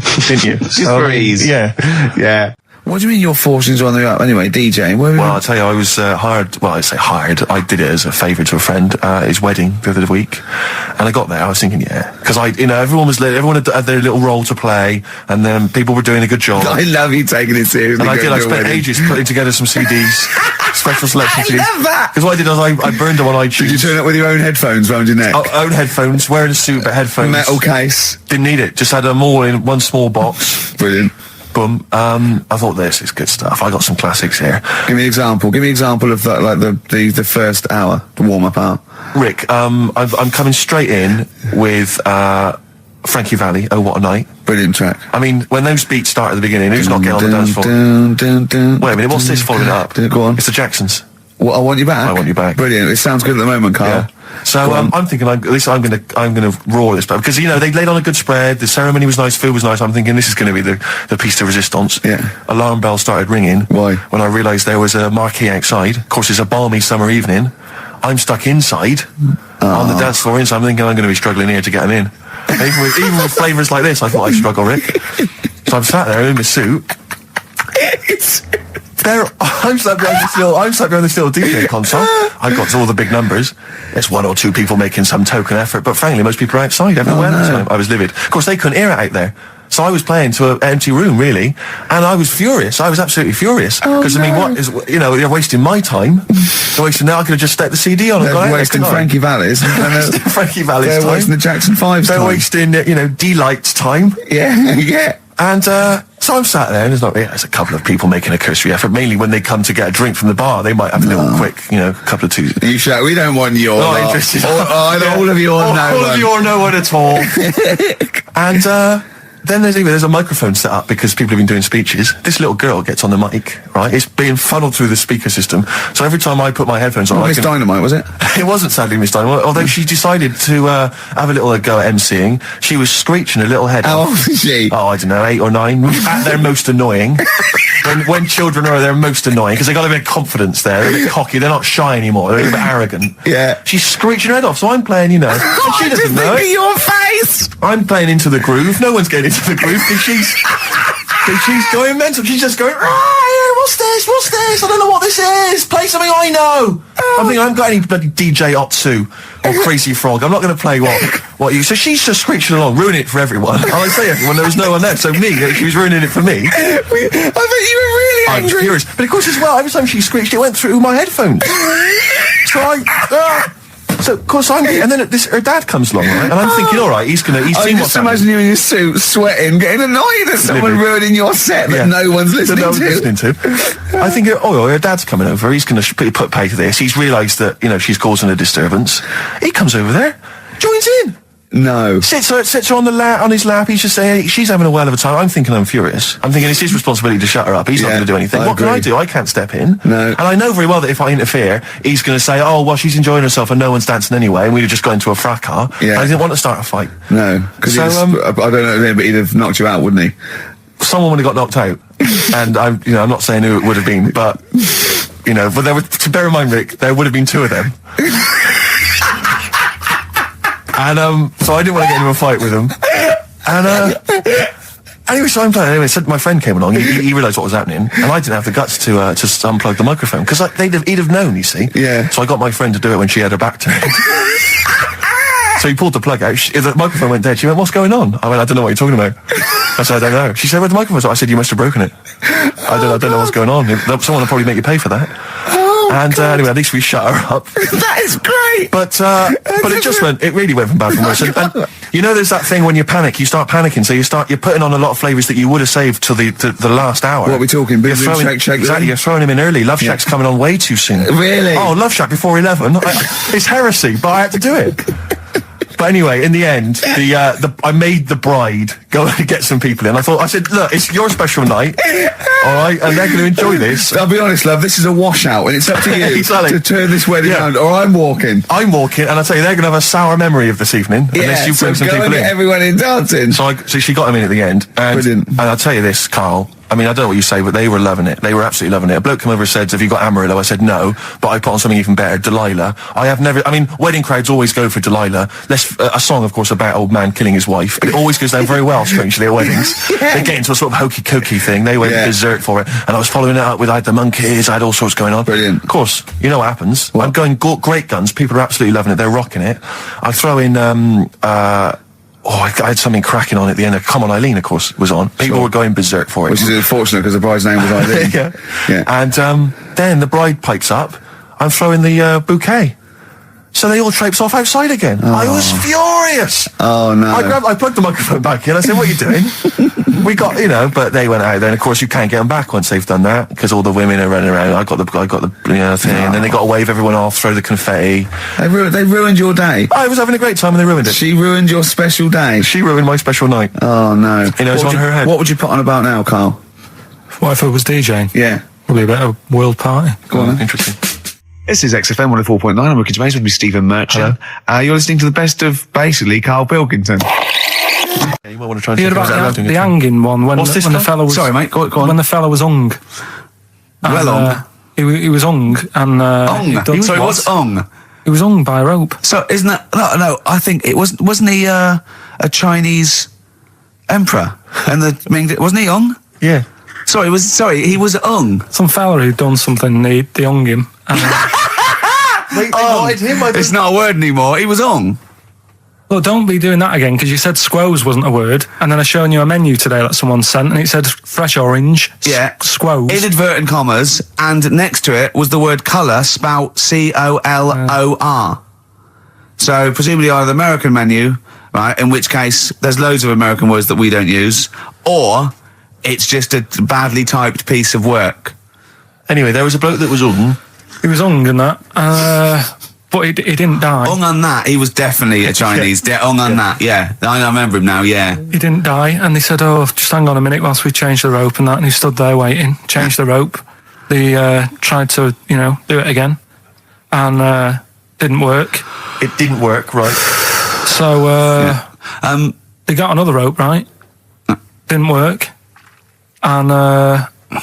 And then they had to let him go because it's like there's a well-known saying or something from this thing. Yeah. But I still call Karl every day anyway. Oh sure. I called him a couple of days ago. Of course you did. And I went. It was the weekend. I went, "What are you doing?" He went, "Oh, just in Regent's Park and that." I went, "What are you doing?" I said, "Just going for." Oh, Jesus! I went, "What?" He went, "A caterpillar just fell out of the sky." I went, "What?" He went, "A caterpillar just fell out of the sky. God, it's there, it's wriggling around." I went, "Sure, a bird didn't just drop it?" He looked at it and went, "Oh yeah." It was a bird. Of course he did. Yeah. For a moment he thought caterpillars were raining from the sky. I thought I was in Chicken Licking. Yeah. Unbelievable. Why did you think a caterpillar had fallen out of the sky? I don't know, it just startled me a bit. I love Karl being startled. I like the idea of him straight on the phone to Trevor McDonald. "Look, Trevor, there's caterpillars, insects falling out of the sky. They're falling out of the sky now. Put it on the news, quick. Are you sure there wasn't a bird?" "Oh, there was a bird. Yeah, sorry, Trev. Bye." But it was after I hung up the phone and that from you. I sort of sat there for a bit watching it. I imagine him cross-legged, just in front of it. But do you know what? Because of his shape, the shape of his head, and his sort of IQ, I bet the caterpillar was thinking, "Mama." Yeah. Do you know what I mean? Yeah. It's unbelievable. Go on. It was sort of running about all over the place, right, Steve? So the caterpillars have loads of feet and that, don't they? Well, they have 6 legs. They're actually larvae of insects. They have 6 legs, but they have little sucker things to hold on to the back of cabbages and that.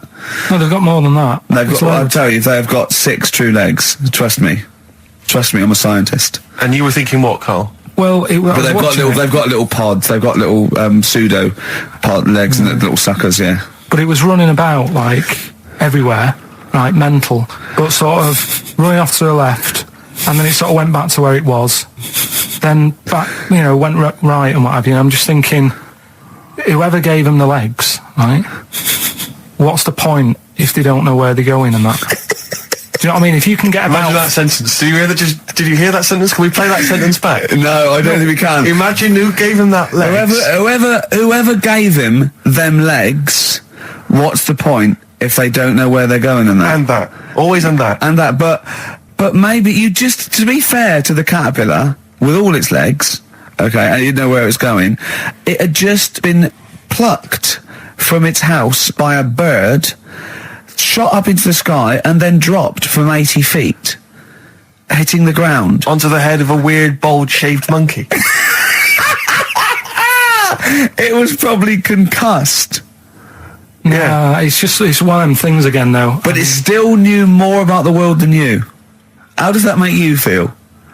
I just think it's a waste of time having all them feet. It's the same thing with the... now it's got feet now! It has a nightmare buying shoes, doesn't it? Like, that got a load of attention in the press, but the Trisha programme got nothing. Okay. Which, I know, like, well, Steve called me up in the week, right? Like 10 o'clock in the morning, I was at work, and he goes, What do you think so at 10 o'clock? Do you think preparing this show? Most people go to work about 8, 9. Are you watching Trisha and that? I said, no, what is it? He goes, oh, you'll be loving it, right? Freaks, was it, Help Me, My Mum's a Freak? Siamese twins. Right, so I couldn't watch it, but he said, oh, it might be on again, because they repeat stuff on ITV2. Right. So I had my dinner late, right, instead of having it at like 1 o'clock like I normally do. Yeah. I had it at like 2:30. Yeah. Sat in the office, put the telly on, ITV2. These Siamese twins. Did it blow your mind? It was amazing. You know, we talk about a lot of things on the show quite a lot. The Airy kids crop up a lot. I was waiting. It's been 10 minutes and you haven't mentioned the Airy kid. Right, and last week we were talking about Siamese twins, weren't we? So it was weird that this programme was on, but it was amazing. I mean, what I think you can't refer to them as Siamese twins. I think they're known as conjoined twins. Why? I think Siamese is maybe considered derogatory or as an old antiquated phrase. Yeah, I think it's because the first famous ones were actually from Siam. Right. But and that doesn't exist anymore. No, it's conjoined, Carl. Yeah. Get the phrase right. But you'd think that if that's happened to you, that wouldn't be that sort of offensive. The names that you must get called. Right. You think that's the least of your Siamese worries? twins, I'd say, well, that's, yeah. Now, were you stunned by where they were connected? Just live with it, we'd say. Because they were connected, of course, at the forehead. Oh. Sort of, which was quite extraordinary. Well, there was one set of Siamese twins. One had a job and the other one didn't. That's ludicrous. Yeah. The other one was unemployed. The other one had a job. She had to go to work. She had to get up at 6 o'clock on a day I'm off. supporting you, literally. Yeah. Then they get done off the social for sort of... Yeah, because the other one was signing on. That wasn't a question that Trisha asked. Annoyingly, because I know that much of the audience was thinking that. There's a few things that didn't crop up. What questions would you have asked of them? Because what things did you feel weren't mentioned? I'd love to just watch Carl watching amazing things. Exactly. Do you know what I mean? It's like early learning thing. Mouth slightly open. Yeah, mouth open at dribble, looking round to see if anyone else has seen it. You know, I mean that. Like when a cat sees a bird land on the balcony. Exactly. It can't believe it's luck. I'd probably say, how do you buy her a birthday present? A surprise gift, yeah. Because everything's ruined. Sure. Right? I'd probably ask... yeah. Well, did you not think it was interesting that one of them had a boyfriend? Well, that was a bit weird, wasn't it? Uh-huh. But what was the other thing I was thinking when I was watching it? I was thinking if one got into crime and that was sent to prison, right, what would happen? How would you handle that? It's brilliant. It is brilliant. If a chimp could talk. And what was the other one? The other thing was, what did he talk about? Because it's not as if you can say, oh, guess what I did today? Do you know what I mean? Yeah.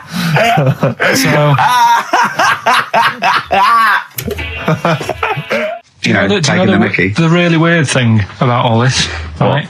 And it's annoying because you were saying about, what should have Trisha have asked and all that. Yeah. But one of them mentioned that one of them was adopted and the other one wasn't. Don't talk rubbish. No, seriously. I didn't understand it, right? Of course you didn't. And then Trisha sort of said, well, let's have a chat. And they were like, no, I don't want to go into that. What do you mean one was adopted? That's what he said. One of them... don't quiz me on it, but that's what was said. Hello there, I'm a multi-millionaire. And I've just seen your orphanage. I'd love to adopt one of your children. You'd like to adopt one? I'd love to adopt a children, because I've got loads from around the world, so I'd love to adopt one. I'd give you $10,000 towards your orphanage. We'll speed it through then, yeah. Okay. We've actually got 2 left. I only need one. I'm only interested in one. Yeah, I don't need any more. Don't need any more. They're sisters. I know it would be tragedy to break them up, but I really only need one. Now, break it up. There's the rub, you see. Sure. You just need the one. It's $10,000 now. You can have that. I'll sign it now, but I don't want to discuss it further. I'll bring it around. Brilliant. Okay. Ding dong. Hi, yeah, brilliant. You brought my kid, right? Yeah, there she is there. That's a joy. Yeah. Okay. Just standing next to a bush. Yeah, can you bring her out to me? It's like, there's nothing behind the bush, so you just want... I just want to be able to walk 360 degrees round her. Do you want her or not? Yes, I can't believe it! What's that little trolley? She's talented. Oh, dear. You're talking nonsense, Carl. Well, whatever. This is a bit easier, but I still think it's a good one. So this is, we should explain what this is if you just tuned in. It's one of those stupid lateral thinking problems. That Karl himself has created. Yeah, that was his homework. Right, this one. It's a fella. He has a normal day doing stuff. Nothing wrong with him. Right? And it's the twist in the tale. It's just like Tales of the Unexpected. Yeah. Just a normal day, nothing wrong with him. Hold on, though, he's got the legs of a fish. Go on. So that's why he's been hiding his legs. So Go on. He does his normal... The legs of a fish? Sorry, can't carry on. He has his working day and that, and then he gets a bit tired. Goes to bed. He puts the light on, leaves it on, goes to bed. Oh. That's crazy. That's mental. I can't think what's happened. Anyway, here's Radiohead. Right, okay. What? The question is, why does he put the light on when he's going to bed? He's had a normal day, he's come home from work. Is that right? He's come home from work, or he's not been working? Yeah, he's just been out? He's been working and stuff, I think. You think? You've made it up, Karl, you can decide. So the question is, why has he put the light on when he's asleep? There's a reason that he's put the light on when he's asleep. Has he gone to sleep? No, Karl, don't shrug. You're meant to answer these questions. He put the light on before he went to bed. Yeah, and the question you're asking me is why? What's the scenario? And the light's on and that, but he's gone to sleep. Yeah. He started reading and then he fell asleep. No. Did he intentionally, for some reason, put the light on? Every night. It's mad. Sounds mad. That's Karl, doesn't it? Every night he does it. Yeah. He puts the light on when he goes to sleep. Karl, is the point of this, he puts the light on for a very good reason. Not for us, but for some people. He's blind and it's always been on, and he thinks he's turning it off, but it was on in the day, and he thinks he's turning it off, but he's turning it on because he's blind. No, that'd be stupid. That works. No, that works great, Rick. Yeah. Thank you, Karl. So you've got to come up with... Hang on. If you're blind, why would you put a light on? No, he thinks it's off. Yeah. But why would he turn it on anyway? Just think so he doesn't get burgled, so people know he's in because he can't see him. So he just he puts the light on when he's there, then he turns the light off when he goes to bed, so people think it's fine. But he's got it out of kilter, and actually he's walking around in the dark all day. I don't believe that if you're blind, you turn your light on. I don't think you'd be living on your own, would you? I'm not having that for a second. Do blind people live on their own? I'm not having that for a second. Well, some people do. Lonely blind people live on their own. No, if you got bad eyes. What, any of them women? Are there any blind women who are living on their own? No, I mean, if you know of some blind women. 08700 800 1234. We've gone through this. If you are a blind woman with no standards and you don't care annoying voices and smell, then get in touch with you. Yeah, I mean, you've got to be within the ages of, say, 25 to 65. You know, right. Well, call it 75. You fussy, you fussy all of a sudden. I know. Yeah, go on. If you were blind, would you live in London? Because someone said yesterday there was one struggling outside in Leicester Square. And I don't understand. If you would, I mean, you know, might have been a tourist. But why come to London if you're blind? It's the worst place in the world to come if you're blind. To hear the sights. To hear the sights. It's a bit mad, isn't it? They do the same job. They have tourist needs like anyone else. Yeah. No, but it sort of stinks, and you'd go away going, "Oh, it's not that good." I just thought that I thought it was a bit weird. Well, never mind your concern for the partially sighted or sight impaired people coming to London. Get on with this. Yeah. So there he is. Yeah. It's like, a bit tired. Yeah. Just put the light on. Get to bed. Yeah. So he turns the light on and he goes to bed. Yeah. Oh. Should we play a track? He's not sleeping on the job. He's a lighthouse keeper. Well done. Is he a lighthouse keeper? That's not it, Karl. He's a lighthouse keeper. Right, why wasn't the light on all the time? Because it's light in the day. You idiot. Play a record. What? Play a record. You're a buffoon. No, actually, the light isn't on in the day, is it? No, it's not. I think you're the buffoon. Yeah. Karl has won!